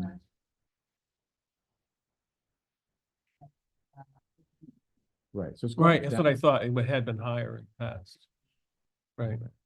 Dr. Brittany, I want to just repeat the numbers, Yeah, so Stephanie, come on up here, Stephanie, remind me, so it, just because we heard it, but nobody Yeah. watching heard it. what was it last year? What was it this year? And 80% couple. This year, it's 62, but hopefully, I think we're gonna be up to the 73. They did that restructuring, I think it was 3 years ago, where they did it by tiers and depending on where your Anglic rank is. So we're the middle rank. So we'd be 73 because, when I first started, we were getting in the 80s. There were districts getting in the 50s. So they were trying to make it equitable for everybody by doing this tier system. But then because the needs are so much more, there wasn't enough money to fund it to what they were supposed to fund it at. So this year was 62, but I'm pretty sure it's going to be the 73. Last year was 67. The year before that was 70. And then previous years before that, it was in the 80. I think it was 88 one year, 82 one year. But once they started that tier system, it ranged in between 67 and 70. It never was fully funded to the 73 we're supposed to get. So at 70, there's risk. I mean, we budgeted at 70 in hopes Right. that we get the 73, but we haven't in the last 2 years. So that's why we talked a lot about, do we go lower? Do we go higher? But then you don't want to over put it in because then that's a lot of extra money. So we're just trying to be realistic. Yeah, conservative with the number. Yeah. Great, thank you.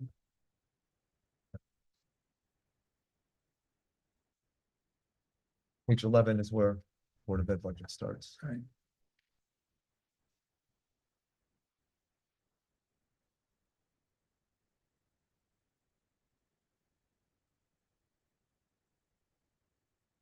Dr. Brittany, how do you stand on your budget for this year? We're in a much better place than last year. We are projecting surplus this year. It's gone up and down. When Stephanie was saying, we found out that the excess cost grant was going to be at 62%, we were back in deficit. Not as bad as last year, but probably about a $15,000 deficit. That supplemental that recently passed and bumped that number back up, put us in a much better place, and not filling some positions that we had some mid-year resignations, and put us in a better place. I don't want to hold Stephanie down to it, but I'm confident we're going to end with a slight surplus. Okay, good, excellent. What do you say, Steph? Right. We're not gonna hold you to it, but always disregard before the but. It's still early, but we're getting it. I mean, it's far enough into the year that we're in a better place than we were this time last year. What did you put in your budget for new hires, admin side? No. Nothing. How about teacher side? We made some cuts last year during the difficulties. We did bring back some of those cuts specifically to art and to physical education. And then we absorbed some of the reduction, some of the positions that were grant funded, but we offset them with some reductions just that were a function of class size. Eric Martin's position is not getting filled, or It's not filled now, but we're intending to fill it. it's not a new Not a position, new it's just being filled again. Correct.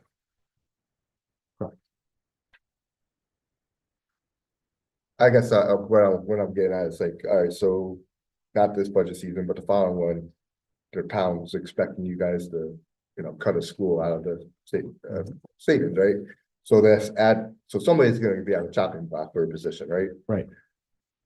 Now, if you fill that at that position, Eric Martin's position, wouldn't say the principal or assistant principal would like that position? That's a really good question. So like, why, someone's gonna get chopped next year and someone's getting hired this year? Yeah, so that's a really, really good question, right? I have plans. I'm not quite ready to share them with the community yet, but what we did this year, just to give you an example, is our Gildersleeve principal is here on a 1-year only contract. And we offered her a 1-year position because if we're heading towards closing one school because we had a different outcome. That was the position that we were going to reduce and generate some savings. Now that we have this vacancy, does it make sense to post that as a 1-year position? That's something we're considering. So if we did fill that position, or if there was an internal transfer into that position, I'm looking to next year to fill that as a 1-year only contract, so that if we were consolidating schools at the end of next year, then that position would be the one that we reduce. But that's a great question. Yeah, Yeah. yes, I don't have the exact plan I'm ready to share with you yet, but we're hatching it. Yeah, that was just in my head, I'm thinking the person who is the principal or assistant principal would be like, I love Portland so much, I want to stay here, but I'm gonna be gone, and there's this other guy that just came in and. Yeah, and that's why it's always important that you're upfront with people at the beginning, so when they take the position, they understand it's 1 year only. Otherwise, hiring for a permanent position and then reducing it, that just wouldn't be treating people the right way. So we're gonna take advantage of this vacancy, but whomever next year's administrator is, they will be here with an understanding that the term of the employment is guaranteed for 1 year, but beyond that, no. Otherwise, there are terms that if you reduce in force, there are salary protections and other things in the administrator's contract that we also want to avoid. Okay, thank you. Give me a while. Yeah. That's a really good question. We're working on that. Are you staying for the meeting when we talk about capital? Happy to, yeah. I'll save my questions for them. Okay. I have no other questions for right now. I see a $315,000 repairs and maintenance. What's some of that? Is that the boiler? Is that No, Or not? Bob, do you want to come up and we can talk a little bit about that? So the boiler stuff, right? Yeah. And you know what? Like, what are we, Yeah. I hope we're not repairing a school we're gonna close. No, no. that's his yearly budget for breakdowns throughout the year.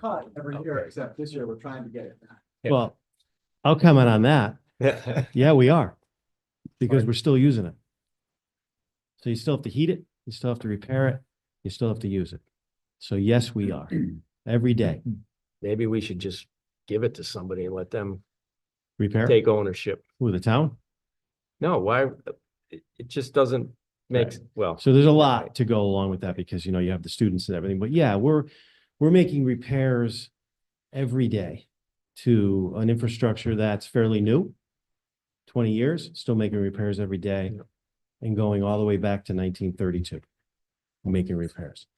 So, the budget that you see is trying to get back to a budget that we had prior to me starting. We're still considerably under where we were. We're making great strides in doing an awful lot of work ourselves, but it's becoming very difficult with manpower. So I do a lot of mechanical work as well to fill the voids, to try to save money, as well as be the director, which I love to do because I'm the hands-on guy anyways. But it saves us money, but we're getting to a point where we need to start putting more money into these schools, and that's what we're wrestling with now through consolidation and trying to find a better way to save money. Consolidation is definitely the only way to save money. So we have to do that. Yeah. Is there any big in this repair number? Mhm. Is there something big happening, or is this just? No, those are just general repairs. Just Our general? big stuff, comes out of those line items, but we do have fund balance, fund maintenance fund money that we use for really big issues. Not quite like the boilers. And we also have capital line item monies, which is pretty minimal for me to use for HVAC and stuff like that. So really, to understand the depth of what we do in building maintenance is to really understand the systems and the number of those systems. Just for instance, there's over 80 appliances on top of the roof at the secondary school that have to be maintained, fixed, and serviced every day. That's a very small portion of what we do of the job. I don't have to talk about bathrooms, classrooms, light fixtures, faucets. It's not the 3 or 4 that you have in the home. It's the 400 or 500 I have in the schools that get used by an awful lot of people. So the wear and tear and the usage, you'll see in my budget, we have supplies. The usage for paper goods and other things is just incredible. If you look at our line item for electricity and natural gas, those are some huge numbers. And we're trying to get more efficient each and every day, and we are using some programs moving forward, especially with new efficient boilers, new efficient controls that control our appliances in an efficient way. So we're getting there, but it really is all about the budget. Well, actually, you're one of the few, this is one of the few times in this book I've seen electricity actually Go down. down a little bit. Right. Every other department I've looked at, it's up. Yeah, we're, So, we're making a the hard magic of push. that? LED lighting and working with our control vendor on better controls for our heat Yeah. and You're right. heating systems and stuff. We work hard. Yeah, and solar panels at the biz. They finally came online, actually this year. We Which waited school are quite a they while. on? Brownstone? Brownstone. Okay. Big That's a great project deal. there. Well, I know, that's kind of what I was getting at when I asked the question earlier. Yeah, so this year we were able to do a big push at the high school on our own, using some of our electrical, our contractors for environmental systems. And we were able to push and grab the advantage of a grant, which I saved about 65% on each fixture, and we were able to do the fixtures ourselves. And we were able to save that money right up front on our bill. That's good. Yeah, so I'm looking at that more than jumping into plans that we have to pay over time. If we can certainly do that, then we're gonna reap the benefits right up front on energy. We're gonna see those savings instantly when we turn the lights on. And that has, again, through consolidation and repairing some of these schools, you're gonna be putting those systems in, and you're gonna see some incredible savings on energy. Thank you. Just Much more to come on that within next month. with, I know you guys are, Very close. you guys are kind of handicapped by the fact that you guys are actively talking about what to do with the schools as you have this kind of cement a budget as well. So, what are the variables right now that play into this budget that you have to submit versus what might happen? Is there anything in here that you would change that we should be aware of that you think might be a big impact 6 months from now? I know that there's so many unknowns. I know that's a Such a loaded moving question. target, did I think that I would be standing here last week, knowing that we were gonna lose a boiler in our school that we still have to keep open? No. Yeah. You hope you don't have those issues. You hope my phone doesn't ring, but it's really every department that tries to run a building and or, I did roads. You just never know. Water, sewer, it all falls into. So you hope that you have enough little contingency in some of those areas. I'll tell you what, that's one of the leanest budgets as far as there's really no contingency in there. What we have to rely on is the building maintenance fund, some money there to be able to take care of those critical needs if that happens, and then money in capital to make some improvements where we're not fixing something, but in turn we're replacing it because it's too old. And we get to that category where it's not worth fixing, it's worth replacing, such as the boilers, but it gets hard. Thank you. That's good. Right, so I see Andy out there for Parks and Rec. Here's my suggestion. Let's go to Parks and Rec right now. And then let's go to capital while we have this gentleman here. We'll go to capital. And then if we have time for the rest of it, we can finish it up tonight. If not, we can put that on to tomorrow, but let's try to have that way. We don't have to keep everyone here if we don't need to. Yeah. So good with that. All right. Andy, come on up. We're gonna go to your department. We may or may not have any questions, but also be close by just in case. So Page.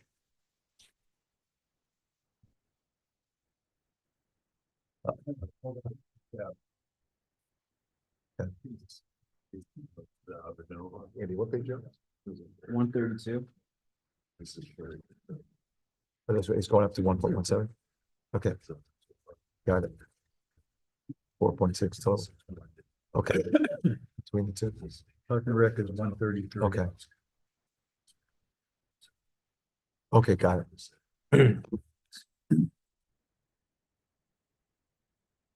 Got it. Say Okay. 133. Oh, 30, sure. Got it. Okay, I got you. All right, that's good to know. All right, let's go to, what page are we at? 133. 133, all right. Okay, 133. All right, I know we've gone through this before. There was no big questions I had. I know one of the things you mentioned was shortage of facilities, especially with the maybe one school closing and whatnot. So I'm sure that's still a big concern of yours in order to maintain the programs and all that stuff.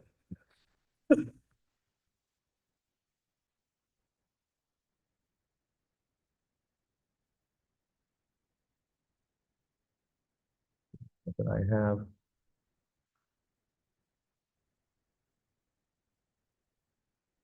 The only thing I will add, from our point of view, we're talking about, for this year, adding, different things to the events that we have, the road races and others, to perhaps generate additional revenue, or reasons for people to stay. So I know because you have so many activities running through the year, that may help offset some of the budget as well as get more participation, which should keep on building and building the programs that you have. So it'll start from one event at a time. Sure. But that I think may also assist with what you're doing. Thank you.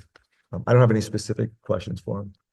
Just have a question that maybe we talked about this and I don't remember that the teen recreation payroll went up by 12,000. And is that tied to the minimum wage change? It is. It Are there is. other factors there, additional positions or? Not additional positions, and I'm Andy Dial, Parks and Rec Director.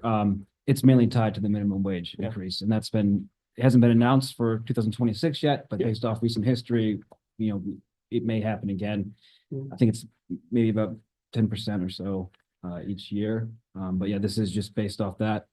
I know Tom touched on it at the budget workshops last week. Right. Thank you. You're welcome. All right. Anybody else? You got off easy.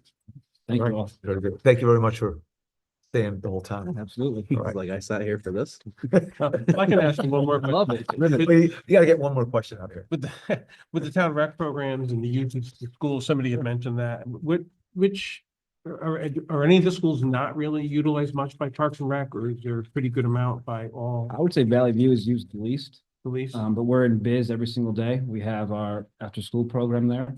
Right. And then in the winter, we're at the middle school, Gildersleeve and Biz every single day until closing, and sometimes longer. Travel basketball, it's not a town entity, but they had, we were grateful that the custodial staff was willing to work overtime. They had to pay overtime 2 nights a week. So yeah, especially in the winter, we're in 3 schools until close. And in Biz my son used to go, or both my boys went there at one point. Where is it still downstairs in the The lower, old sewing room right now. the old sewing? Correct. What, is that in the basement? It's in the basement. It is. in the We use the basement. cafeteria and in the past, we used the home ec room, the transition programs there now. Right. But the whole basement we make use of, and the gym, of course, as well. Great, thank you. Thank you. Great. Andy, thank you very much. You got a busy season ahead, don't you? Yes. All right. Let's go to page 135 for capital improvement. We got some of these people out of here, or it's too late.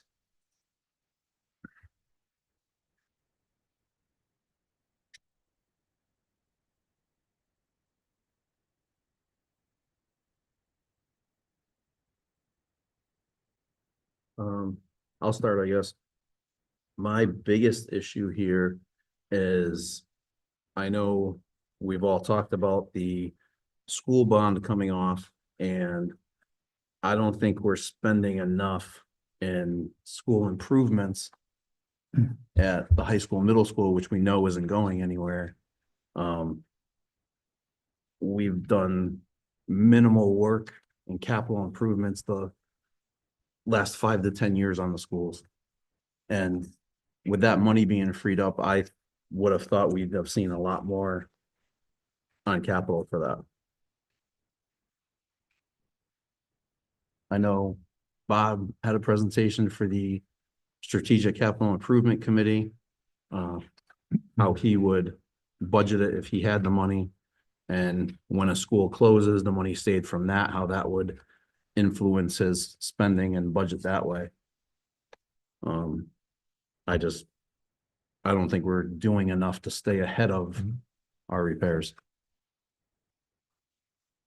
Yeah, for the last 2 years, we've been talking about this saving off the debt service coming off $450,000, and we're gonna roll that right into maintenance capital for Bob Shea at the school. And that 105, it's not really gonna cut it for him, I don't believe. And I was under the impression that, everyone on this board that's been here for a couple of years was assuming that bond was gonna, that debt service, that off the bond was gonna go into this fund, $450,000, so. Until our next bond starts. Yeah, until the next Yeah. bond starts, which would be a couple of years. So this would give them some money to start getting things done up at the secondary school, so. I don't know how the 105,000 number even came up, but I don't know, Jim, John, I know you guys been on a while. Were you guys kind of thinking the same thing that when it came off of debt service? Yeah, and I'm also, I'm the liaison to the Board of Ed, and I've heard this discussion. I heard Bob's explanation of it, and it's here. I've said this to a million people when we talk about these topics, but here's my analogy. Our family runs into this problem all the time. We have a car that we want to purchase a new car, but we sit on our existing car so long that there is no trade value in that vehicle at all. When you go to get rid of the vehicle and buy a new one, you're paying full price. I mean, I look at this as common sense. Bob needs to have some additional funds. Well, we saw it. Bob, what is that furnace, the unit costing in BIS? $192,000, or what was the number? No. I was gonna say Because you gotta do 325. two of them. Right.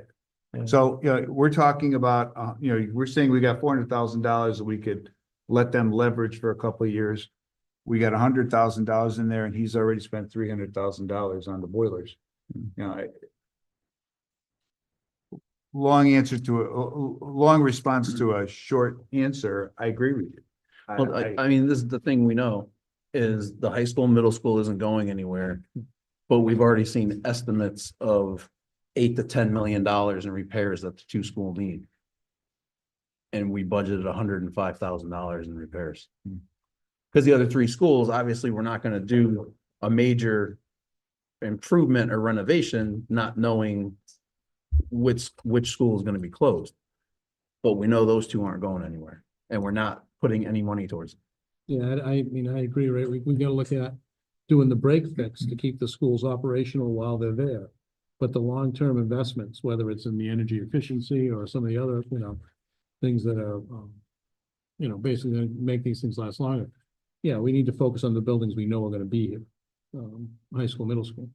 Once again, I'll say I'm also a member of the Building Utilization Committee and the Capital Improvement Committee.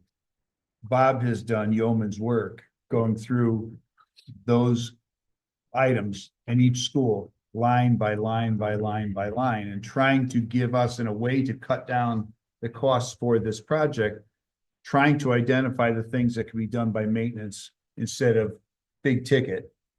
And it was a slap across the face for me to see the costs that we're talking about here. Every item is tremendous.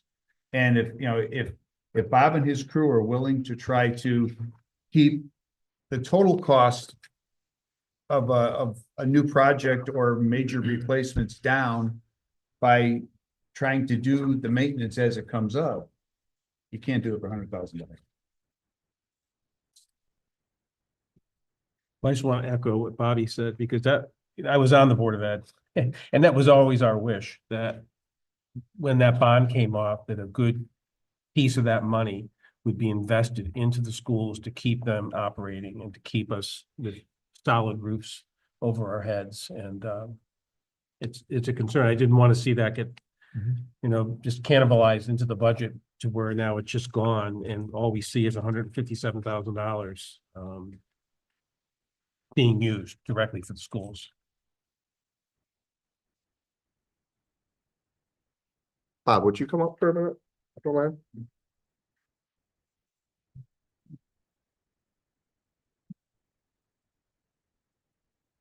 So you have your Fund 11, right? Which is, that's your maintenance fund or your capital fund, or can you No. explain that for me? So Fund 11 is a building maintenance fund, and it's a not a recurring fund. If we don't lose that. So there's a certain amount of money that's put in it every year in the budget, as well as on the town side.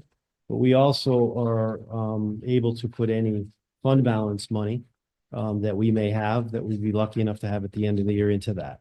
And we've done that for a few years. I don't think we were able to do it last year because we were in a deficit, but that's a wonderful opportunity to be able to not lose any savings that we've had in the budget and move it into the maintenance fund that we can use for projects that I'll be able to tap into each year as needed. And So right that's now, a separate fund. in this budget, it looks like we will be giving, it looks like $41,000 is going to that every year or I this think year. the town gets the same on their end. Where are you And, seeing that number? That's the 131. Page 131 top. Okay. That's what you're referring to as like Bob's Fund 11? 111. Yeah, that's one of the funds separate from capital. Okay. That's like the emergency fund. It's one of those, yeah. Capital is a little tighter, both of them. Well, you have to capital meet is the cap- planned. It tells you It what is. you have to spend the And money it's on. new. This is if something explodes. Capital's price and Right. it's being able to amortize it over, years. There's a lot of financial stuff based on what fund to use, but Tom is extremely helpful finding the right direction and what fund to use based on availability.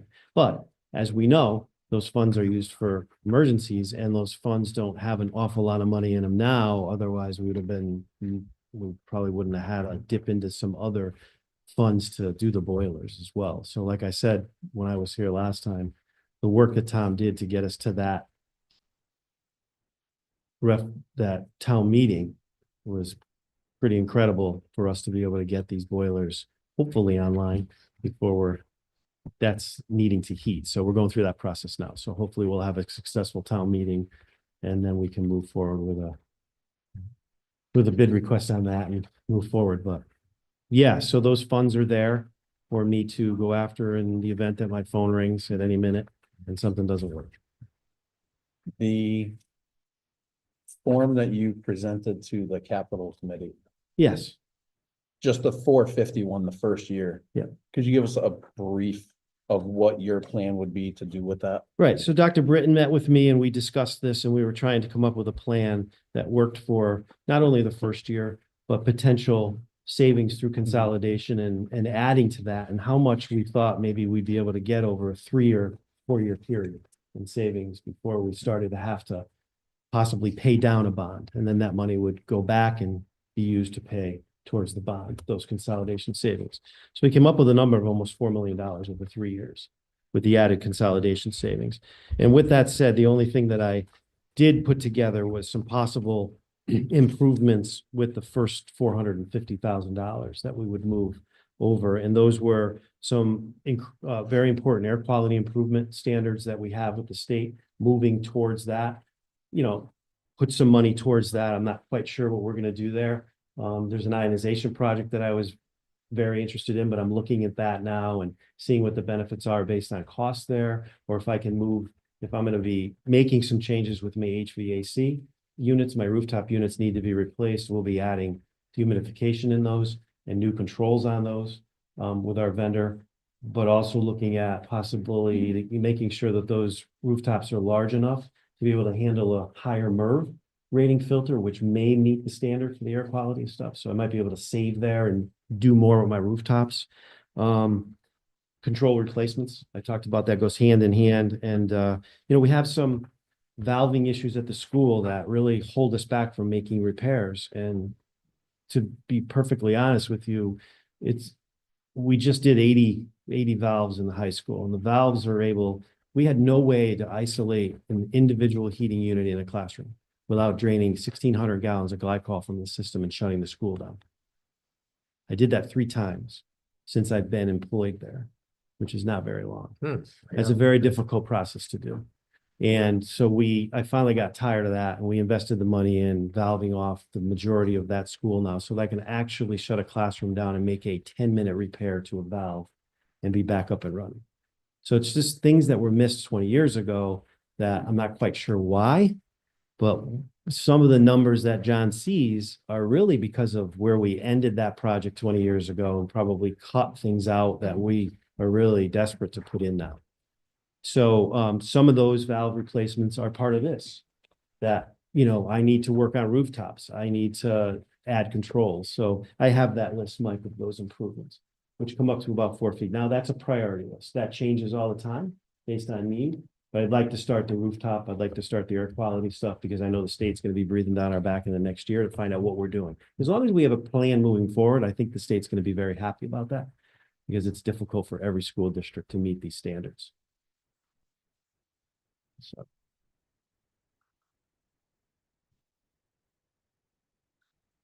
But where's this 450,000? Did it come off this year? Or is it just coming off? We made the last payment in this In this- budget year. Okay, So so after the July next budget 1st, year, we don't have it.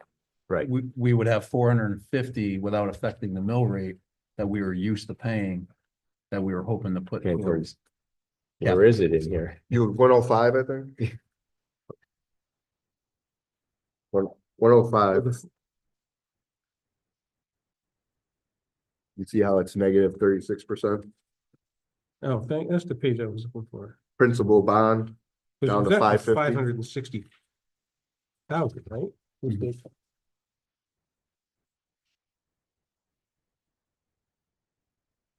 805. Goes back to where my guy. That's the bond. So just so I could just explain this part and you guys can do what you want to do, but so so I'm pretty confident, can't access it right now, but I'm pretty sure the 157 came from your capital commission report from your long range capital commission. Pretty sure they recommended 157,000 for the Board of Ed. So those numbers, the split of the 157 was a little different, but we gave the 157 that they recommended. And then on page where the debt is, you see the debt go down. And what we did do is we increased the debt went down on the page 70,000 of the debt that went down in the capital lease. That is now in the Board of Ed's budget to replace Chromebooks. So it came out of this budget from capital lease, went into their budget. That's the plan. That was great, perfect. The differential in the bond was moved over to and moved over more or less into the town and the Board of Capital. So the town and board capital increased by quite a substantial amount of money. The boards was 0 last year and increased to 157,000. And then it was 516,500 last year for the town. And that increased to 813,000, which if you do the difference of that, Page it 107. is 453,500. So the decrease in debt went back into capital, whether it went to the town or the board, the utilizing with the long range commission, I believe it said what they wanted for the amount for the Board of Ed. That's what was given. And then the remainder was, and if you look at the capital commission's report, there's a huge amount of whether you want town items that are owed, board, and like you said, if you want to do board, do board. If you want to do town, but there's capital projects everywhere immensely. So we were trying to make sure we didn't build the operating budget from the decrease. So we moved it into capital, whether it's in the gyration of where the capital you guys were expecting or thought, but that is in capital. So that most of the decrease in that is in the capital line. So that's where it is. I just wanted to explain that. So you guys, didn't think it was there, and that's where the 157,000 came from.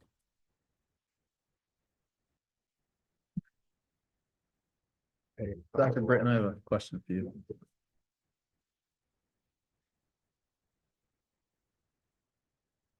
Without the Strategic Capital Improvements Committee coming up with their finding, we know one way or another, we plan on closing a school in the future.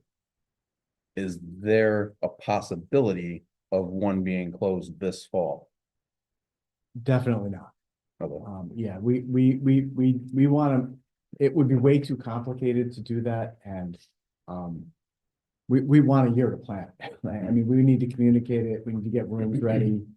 Just packing up alone is gonna be a lot. That closing the school next fall, that between now and then, that it would be way too disruptive. I couldn't recommend that. I don't think the Board of Education would support it. I think it would be really bad for the kids. If we were, you're gonna hear from the committee, right? We're hoping probably in the middle of April, we're gonna have some recommendations, some proposals. If those show up in a new bonding measure, maybe this spring or early next year. And we can spend the year planning for it, and I can build a budget around it. That's the right way to do it. But closing a school this fall, oh my goodness, I think that, yeah, that would be alarming. I don't know how, without knowing which school we would close, and then it would be, I think it would just be too much. But to your point, and I know you guys are on the facility study committee, and that was the plan out of the facility study committee, that by consolidating from 3 to 2 schools, I'm still projecting there's somewhere between $700,000 and $800,000 in savings there, right? Well, that's what I was wondering, because if, say it was the brownstone. Right. 6th grade is automatically going to the middle school. Correct. And 5th grade would be moved backwards. That's one of the things we're looking at. So you're right. If that happens, right, and there's that $800,000 in savings, which, we talked about in the facility study committee, matched up with what we were looking at with the $550,000 from the retirement of the bond at the high school. That's $1,300,000 that we would in a future budget proposal, I'd be saying, hey, instead of going out with a lower percent increase, let's capture some of that money, use that for 3 years, which would get us close to $4 million over that 3-year period, work on the high school side of it. And then when we start paying off the new debt service, it's there to contribute towards the principal. That was the concept that we actually came up with. I thought it was a very clever idea coming out of the facility study committee. That's still very much alive. I think what I just heard Tom say, which is important, is that he's done that while the capital from the retirement of the bond at high school hasn't gone to the school side, it's still there for other capital needs in the town. It doesn't mean that if we're consolidating next year and that $700,000 to $800,000 in savings is there, you can't reallocate it, right? We can grab some of that back and start working on these things. But I think what you're going to hear coming out of the committee that John and Bob and I are working hard on are some of these recommendations that are going to show up in the future. But I don't see any way out of the pickle we're in just through capital. There's going to need to be some bonding, right? But once you borrow that money to bond, it's going to, for a period of 3 years, free up some funds through the savings from reducing the operating budget and potentially grabbing back some of that capital. But, I think that when you see Bob's stress, we got to do this. Things are getting progressively more expensive at the same time that the buildings are continuing to deteriorate more, as evidenced by the boiler issue. We need to move. And I know that committee is working very quickly. We have our final walkthrough at Gildersleeve Thursday. We're getting back together the first week of April. And I think either at the meeting on the first week of April or the second week, we're going to start making some decisions. And one of the big ones is which school would be decommissioned. I know that that's something we're very much wrestling. It's safe to say that it's not gonna be on the May 5th or May. No. It's gonna go November, No way. No. right? It would be Short of a miracle. short of a miracle. Right, short of a miracle. Referendum in November, but you still have to game plan for the following fall, which leaves you, let's say, 10 months. Yeah, and the hard part about that, right, and we're gonna have to figure this out, is that we don't apply to the state for the grant, which could be upwards of 50% or more until the following June. So if we got this in, let's just say we had a referendum and a miracle happened in June, right? Which, who knows? We got a lot of work to do, but I think there's a lot of wind in our sails, and if we did it in this June, then by June 30th, Stephanie and I would be doing what we did last June, which is submitting the grant. We can't do it the same way because of this presidential election, and they allowed us to put in a grant before you had an approved bonding measure. Now we have to do it the other way. We have to have the approved bonding measure before we put in the grant.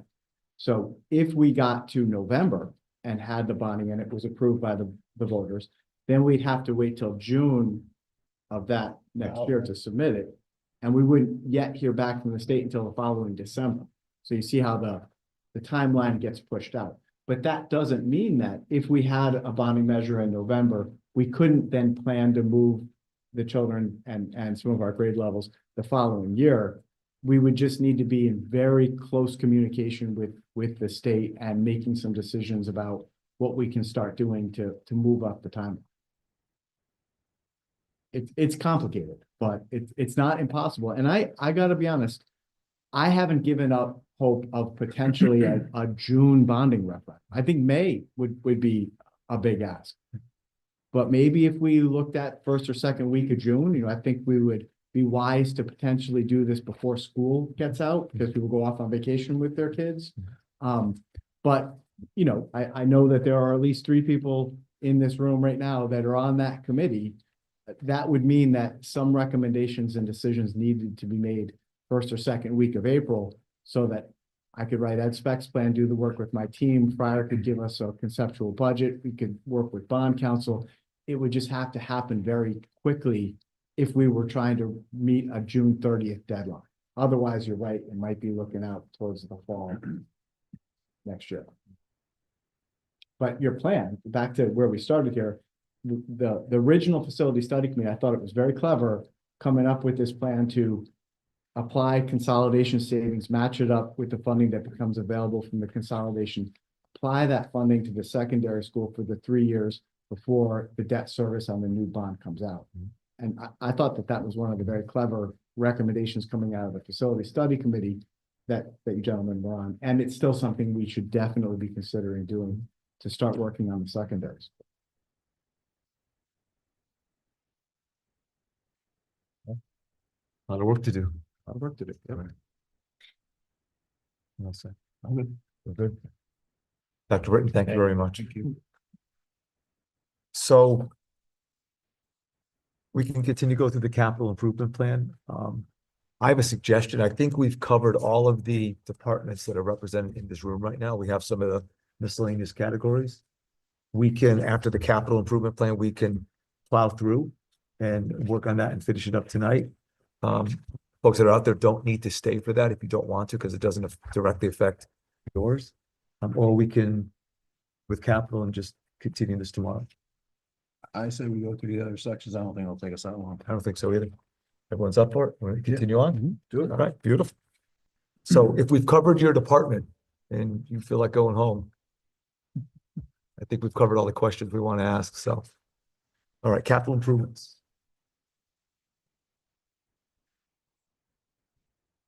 I just want to add one thing. If Mike Lestrina could come back up, that'd be a big help. We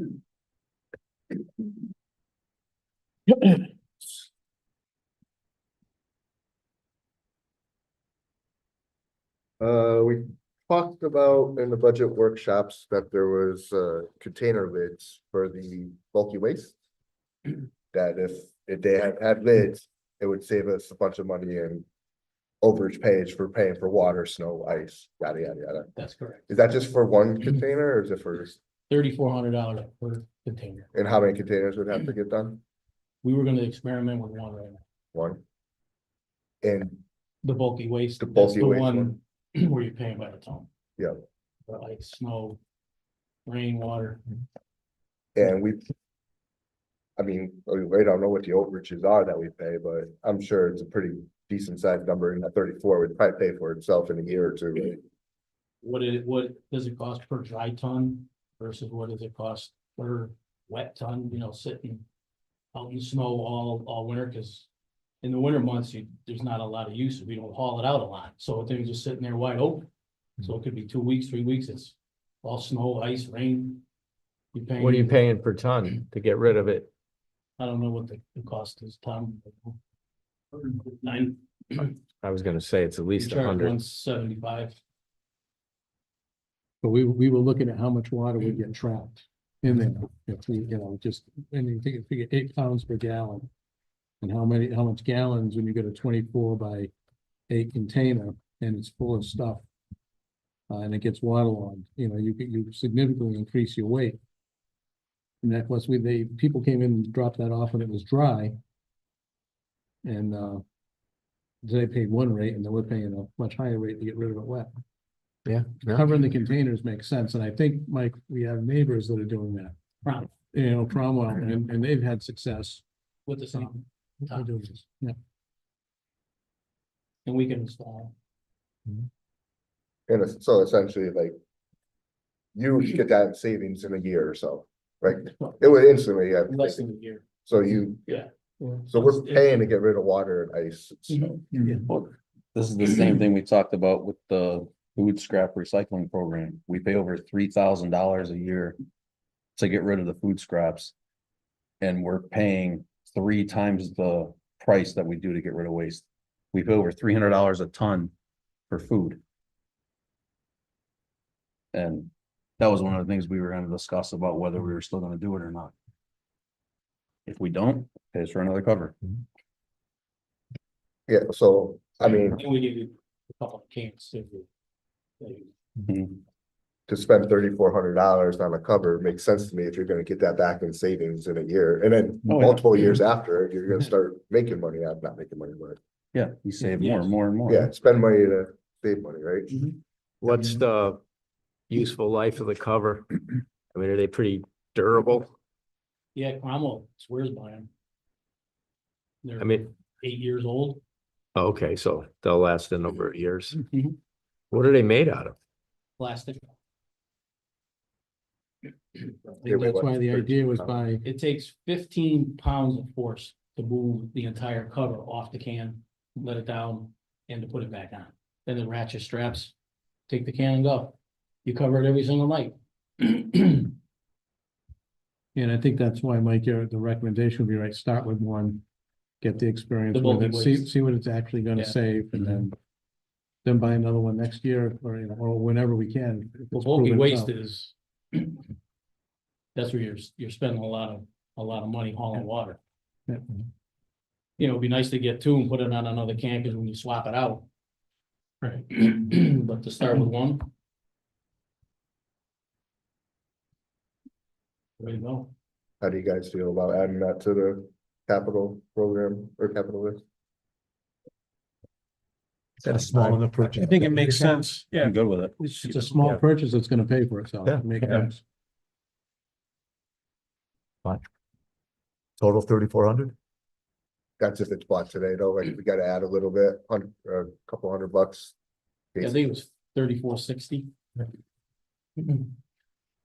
So without having to come back asking for more, we should go just a couple $100 more. $400? Tom saying 4 grand? All right, go to 4,000, okay.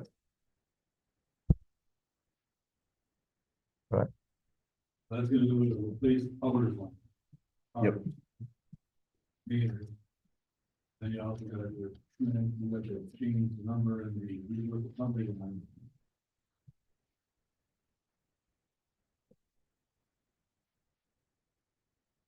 Where are we back on the? Page 140, bottom of the page. You know what you're thinking. page 140, you gotta have 4,000. 40.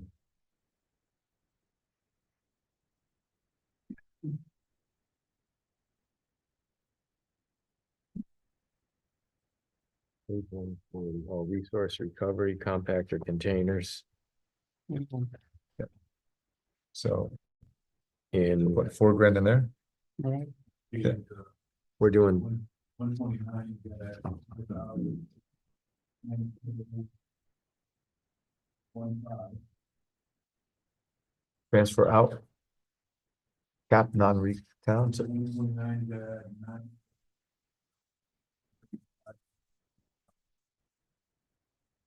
4,000? 7, 1. He does. Yeah.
And then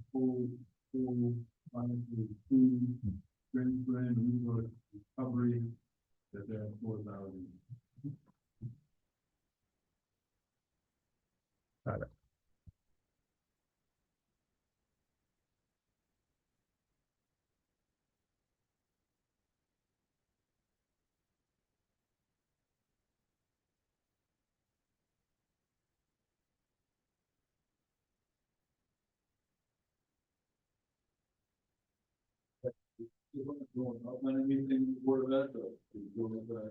Not yet.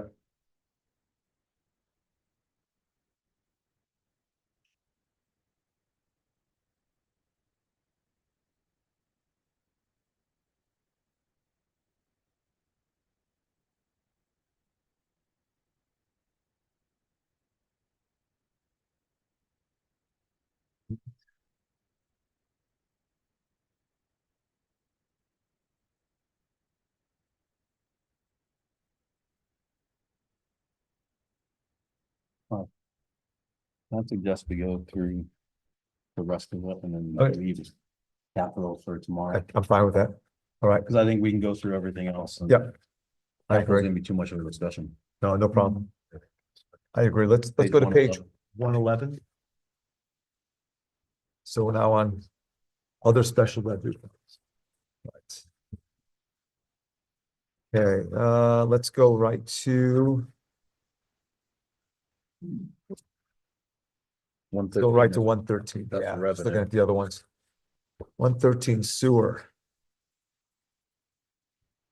That's revenue. Yeah, so let me see. And then 114. Yep, 114. I don't have anything on 14 or 15. I have nothing flagged at all here. No.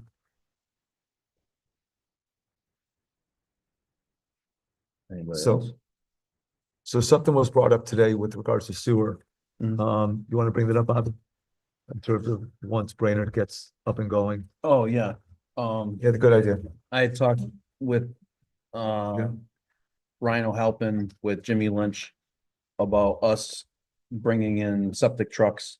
Right now, there are only two places nearby to dump. That's reasonable is East Hampton and Mattabesset and Cromwell. Since we had a couple of large water users close in town, like Stone Container. Who was the printing place where Concentric is, and somebody else, they didn't have the flow to take the concentration from septic tanks. But it is a large revenue builder for the town. They both said when Brainerd Place starts coming online and the residents are moving into the apartments, then we should look at it and consider it to start bringing it in again. I know East Hampton just raised their rates 50% this year. Yeah, I think And- that's a good idea, Bob. We got, I know we talked about that a few years ago as a revenue generator, and that was exactly the issue. The flow was too low. And when those trucks come in, they're typically a very high concentration. Yes, And you can cause imbalances if you try to process them, but if we have a higher flow, there's much more, it'll allow things to operate in much more steady state. so hopefully, maybe if it's not the end of this year, maybe early next year, there'll be enough residents living there that they think we can start doing something. Good idea. Yeah, Yep. great idea. Great So idea. that would add to our revenue. Yes. Yeah, whatever we can do. We haven't done it, I believe, in like 20 years? 15 years. Yeah. Like the last time it was, Stone Container was open and the printing place next to it. Waverly, they were two of the largest water users in the town. Okay. And they got replaced with people that don't use water, so the Mm. flow came down to a trickle. Got it. Did you, and you mentioned, you talked, I know you said Ryan, you also talked with Jim Yep, Lynch. Yeah, that's good, because I know the last time we talked, brought this up with him, he was not in favor because we didn't have the flow, so it's nice, yep. that's good. It's really good. All right, great idea.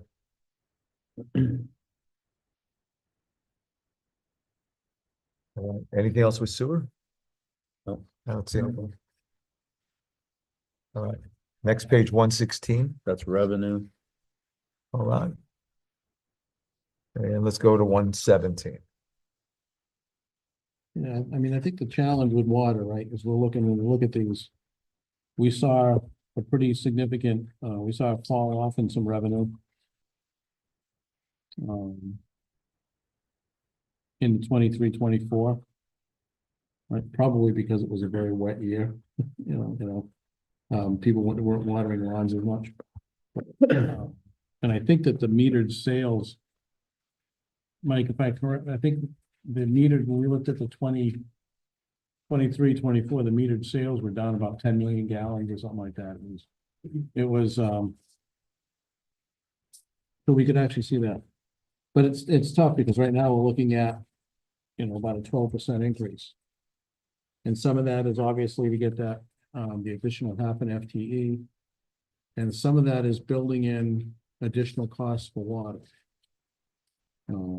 Mainly around the uncertainty with our pending negotiation.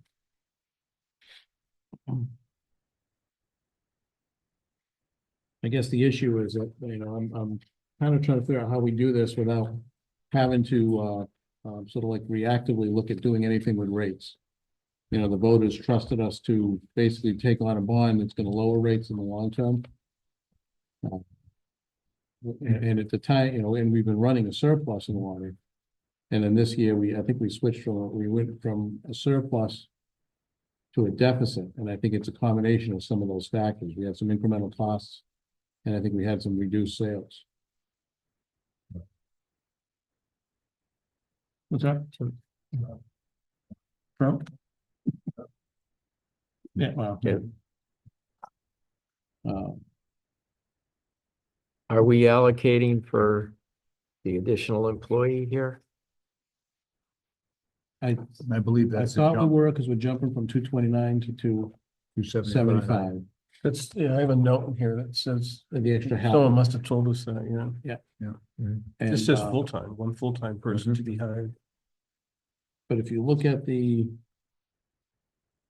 water costs, the MDC went from we could- 815 to 875. Yeah, so for example, right, in 23 and 24, and we met our 146 million gallon take or pay, right? But that's always something it can be a little interesting because the take or pay runs January to December. The 146 million. But the budget, right, obviously we're, July to June 30, so they're out of sync. So you could ostensibly have more than 146 million gallons of cost in our budget year. It doesn't usually happen that way. I think usually the water crew, they run the well hotter in the back half of the year when things are drier coming out of summer. And they do that to make the 146 million gallons. And then in the spring, they really modulate it to try to hit the town budget. So you're saying in the spring, we're running our well more? We run our well more typically in the spring than we do. Right, and then they'll really control that flow to try to make the budget. What's that? Yeah, we did for not, we had to pay. We had to pay because we didn't, I think 2 years ago, we were about 6 million gallons shy. And then I think we were about 1.5 million gallons shy of hitting the 146 million take or pay. Which in my view, it's always nice to get everything you pay for, but it probably hurts our budget a little bit less than if we went over by 6 million gallons, right? Because the MDC water is a lot more expensive than what we're taking out of the well. So it's I'd rather come, it's kind of like federal taxes, right? I'd rather come, just that little bit than have to pay out. But I guess that was my question, looking at this, is we've got a 12.5%, we have a 12.2%, increase overall in that budget. Some of those numbers, we're not really sure if they're gonna come to fruition. We don't know how the negotiations are gonna go. Et cetera. And I guess budget-wise, I'm fine with the way things are budgeted. The question would be, do we think we need to do, or I don't know whether or not we'd want to do anything right now, looking at rates, other than just be aware of if some of these other things we just have to see how things have really tracked that budget. I think the jump from, but we're not even sure if we're gonna use the 815,000. Well, that's what was interesting, right? So, yeah. That was a pretty The good hundred jump. 46 million and we were running at, 750,000. I think the rates went up from, I want to say it was like, $3.80, 80 cents per cent. Oh, to CCF 391 or To something. 391 for CCF. So it's about a 2.8% increase in the water cost. Plus, we don't know what the water cost is gonna, jump will look like in November. But I think part of it is that, MDC has stated that they would like to see a new model emerge where they're charging customers for reserve. For, the reserve water. And I'm not necessarily sure that we agree with that methodology. I'm pretty certain we don't. But that's what there's a number in there that's a hedge against that. Just in case. So. Yeah. That's I just kind of wanted to lay out the different things I saw in the budget. I'm not sure we, need to make any adjustments at this point, but certainly we're gonna have to watch the budget really close to make sure, we're managing those expenses. Well, I don't know. I think that 875 is a little aggressive. That we're putting in this year. But we don't know what happens after January 1st. Well, that's true. But I have a note here on the revenue side that none of the Brainerd Place revenue is in here. Is that true? Yeah, the Brainerd Place, I don't think there's no history of it yet, right? Right, we don't know, but we know they're using. It's Yeah, all bonus they're just- for yeah. sewer and water. Yeah, we know we're Right, gonna, so we there's know we're gonna money. start seeing a bump, and when you think about it, it's. If you got 238 units that come on with just the first two towers, right, and obviously the first tower is coming online. But, there's 2,300 users on the system. So, that's not an insignificant amount of water that facility is gonna use. in general. Well, and the Starbucks they're on the The water. too, Starbucks right? is there. So, I mean, there's So- definitely. The one offset is that because of the way everything's currently written and the way it was built, we're not doing 1 meter per apartment, so we're not getting a meter charge per apartment. I think we're getting a meter charge per building, I don't think. What's that? It's all monitored by their own. Yeah, so we're doing like a bulk handoff, I think, per building, we're Right, metering it, Right. and then they're monitoring it for. They're breaking it down, which is, I think, consistent, for example, with how Bartlett Hills is. Bartlett Hills. Oh, yeah, well, you don't want Yeah. hundreds of individual meters. We have a Well- lot of- Well, it would have been nice. Running a water system, I'd love to be charging for those meters versus, but Because they pay a quarterly fee per meter. correct. Right, but we also have to manage Yeah, all those meters. Yeah, but. that's okay. That's one van drive through there and it would read them all. I'm Yeah. okay, because those would all be self-reads, would be good. Remote reads. So, Well, hopefully a year from now, we will have a functional well and we'll have a lot of things in place and we got our way toward water independence. that's kind of where I look at this and I look at why and I understanding all the numbers in the budget. I think it's very important, not only do we have the individual listed in there. To get that FTE, but that we have to get that FTE posted and moving. That department is still running with just the 2 active people and, that's a little lean, we just had a situation with 1 employee out and 1 employee really having to, do double time, because they've got to have somebody on every weekend. But I think we're just really gonna have to track this budget when we do our finance meetings. We're really gonna have to track this one carefully to see what we're gonna have to do for it. So to Rick's point, do we want to keep that 875 at that number? I would, because we don't know what happens after the new year. Want Yeah. to make sure. And I think we can have it in there as a budget number, knowing that, and that, hopefully we won't need it, right? All but upside, everything's upside. Well, yeah, that's kind of where it is. It covers us if we need it. from I'd a rather budget be safe. perspective, but what's that? I'd rather be safe. Yeah, Agree.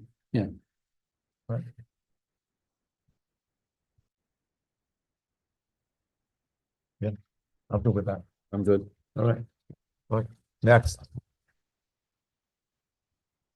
Animal control. That's the first page, 119 is revenue. Yeah, it's here we go. 120.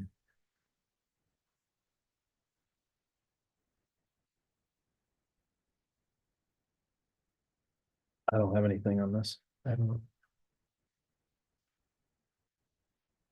Yeah, I've got nothing in particular. We're in I animal don't have- control, right? Yeah.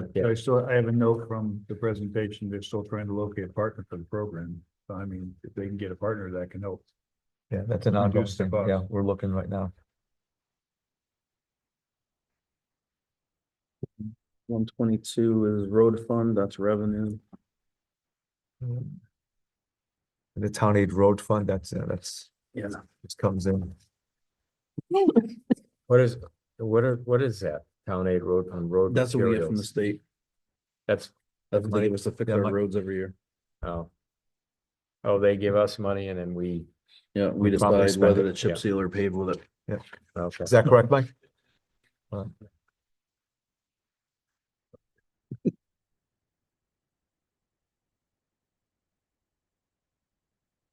Youth services 125.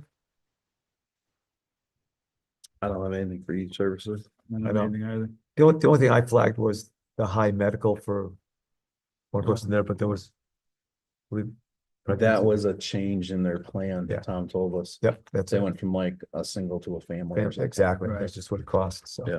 All right. Okay, that's all set. Wow, for one person? That's pretty good. Wow.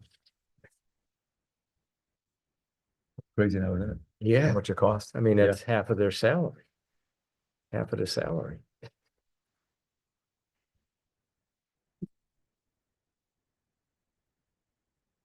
All right, resource recovery department, That's page revenue. 128. I got one thing on 128, Yes, the last item, bags and stickers. yes. It went from 58, 66, 10, 15. Just question that amount because I visited the landfill. And when I was trying to get that, ask more questions about that dumpster cover, and I'm buying my bags there. I talked to the gentleman in there and asked him, how's your bag supply, yada, yada. I said, oh yeah, we have enough for like 2 years. So I'm like, so we're still funding bag supplies. I understand you have to change stickers out every year because there's dates on them, but I think we might have an overabundance of bags there, so. I'm trying to pay That's a for this big- cover. If I could that's take a- the money out of that to That's pay a for this 50% cover. increase. wanna go That back is a more. big increase. Come on I'd like up, to go back to 5, but I mean, I don't know how much bags cost and stickers cost, but Bag stickers. is there any truth to what I was saying? Yes, we did an inventory. Yeah. And that is true. We have a total count. I don't have the show with me right now, the count, but we did an inventory and either the mediums or the smalls, you have enough for 2 years. Mhm. Large, you may have to buy. So you're By saying, consolidating everything and doing an inventory. so we may require a small budget for large bags and the stickers for the windshields. Without really knowing what I a don't price know would how many be, Stickers are. yeah, sold a You gotta year, buy the new ones for. the for a year. year, I don't know how many they buy, but I don't, you don't need pallets of bags. So it's at 15 grand now. Can we go to 10? Or you want to do 75 and split it? Can we go lower? Maybe ask Tom what the bags cost. I don't know what they. I'd like to pay for that new cover 4, and then possibly another one, I'd like to go 8 grand. Yeah. If I can save 8, then you can get 2 covers. together. I'd like to get this We're budget going down on to the Mike, number, I, right? I than feel the same 3% way, 'cause increase. I think that Cromwell has a great history with those covers. I know we're talking about one to try it, Yeah, but yeah, if we could fund it with something, that would be terrific. so, yeah, we're trying to steal from Peter to pay Paul here, so. So the rationalization of what that number is the director of Public Works had gone out and tried to research how to acquire bags in a better manner. We use Waste Zero as our current vendor. We've used them for a long time. They're the people that kind of created the whole throw to pay model. They are the people that provide the bags. They have a strong hold on that market. When the attempt was made, that you make the purchase to make it reasonable, you had to purchase close to $20,000 of large bags from a different vendor. That's how they would produce them to be at a level to be a cost savings measure. There was a change in the personnel in this department, so there was some slight savings in areas. So I tried to get it to, the number that he was requested. Which I believe was like a 20 or 25,000 number. Could not do that, so we got it to the 15 to try to creep it up. If you want to see the course and buy with weight 0, buy your stickers. I mean, you can probably, I think the number last year was 10, so you could stick with the 10 number. In the 10 budgeted, that, I mean, it's like, the thing is that you can't just be like, say, oh, I want like this little bit of, bags. You're buying these massive, reams of bags, and then they come in. And the models are switched on different years. So some years it's small, some years it's a medium, some years they're largest, depending. There is a possibility that Mike says that there is some potential overage there. But if you do buy in, it's not like you can say, oh, I'm gonna go buy $2,000 of bags this year. That's not how it works. You have to have enough to buy into the bulk deal to be able to be what's anywhere cost efficient. So that was where the 15 came from, was to go up, trying to get to the number if we were trying to get another vendor. So I mean, you probably are safe with the 10 to be able to accomplish both, and if you don't, you're gonna be slightly over, so it wouldn't be terrible. I'll give you the 5 savings that you're sort of looking for. Yeah. Mike, you bought yourself a. I'll take the 10 and it gets us a cover. All right, let's, I was gonna say, Hey, hold on, Mike. Nice. Wait, job. what's that? Quick question. This is more of a general question. Do we ever go in with other towns and buy supplies like that? Would we ever go in with East Hampton I don't believe. and share in order to buy things at a discount? Municipal. Well, the difference is too, all of our bags are stamped town of Portland. Well, that's a minor complication. General, right? So, yeah, East Hampton does it very different. You go Yeah, to the I'm transfer sure. station, you pay somebody $5 and they let you throw away whatever's in it. Yeah. Yeah. Very different. Free animal. for all. There you go. Hey, Mike. Yeah. I had a question. What are the service contracts? Like what?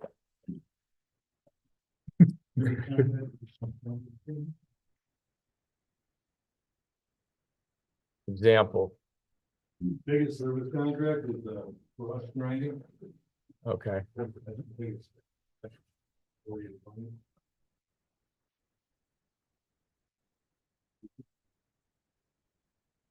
Company, scale it, software company. There could be some things like HVAC components. The majority of the money is. And where are we taking our, like, okay. The bin we throw most of our stuff in, the recyclables supposedly. And just going to the incinerator. No, the incinerator is closed. Yeah. Pennsylvania. Yeah, they truck it and train it.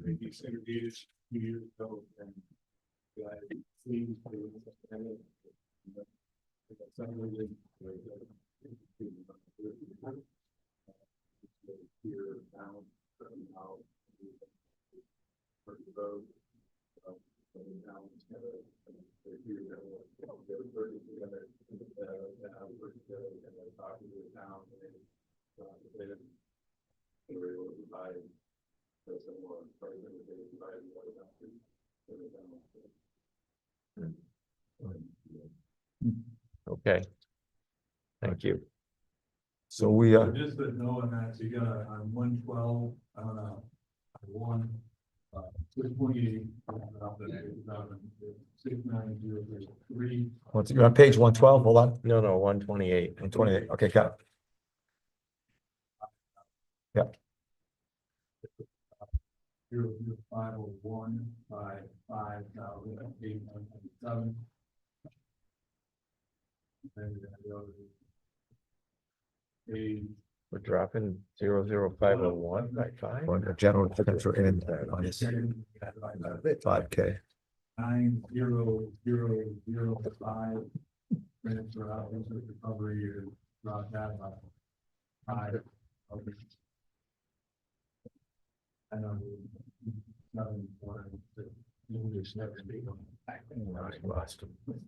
Tom, what page was that again? That last one? 107. 107, thank you.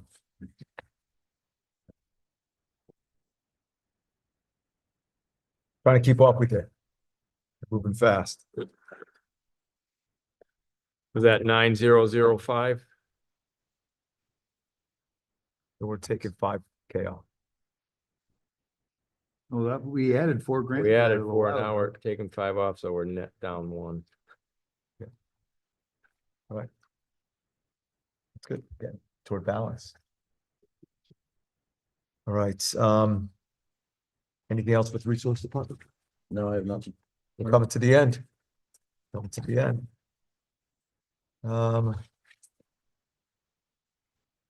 Page 131. Nope. Nothing.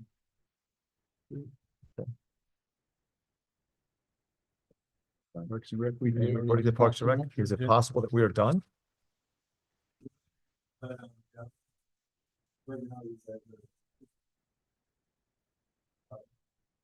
We haven't, we're gonna do capital tomorrow. But we did add the Oh, cancer. But we added the capital. yeah, 4,000. So we added 4,000 so far. You guys want to try to give this a shot? So we can get it done tonight? We. Do We got students. You got students, yeah. it. Oh, that's right. The ones that were really tired over there? Yeah. All right. I'm fine. Let's keep this for tomorrow. Yeah. Tomorrow. I got it. There you go. I'm good, it's early. It's early for Jim. Yes, it is. All right, well, that was 3 hours It's a long. of numbers and Yeah, discussion. we've been here since 6. Whatever. Oh, that's right. You've That's been here right. all day. I've been here all day, yeah. It's only been a 14-hour day. All right, well, listen, Selectmen, thank you very much for spending the time you're on this. People in the audience, I appreciate you guys sticking with us for all 17 hours. It's what it felt like probably.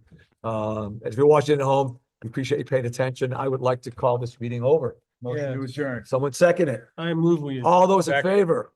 Yes, Aye. Any abstentions? No. We got it.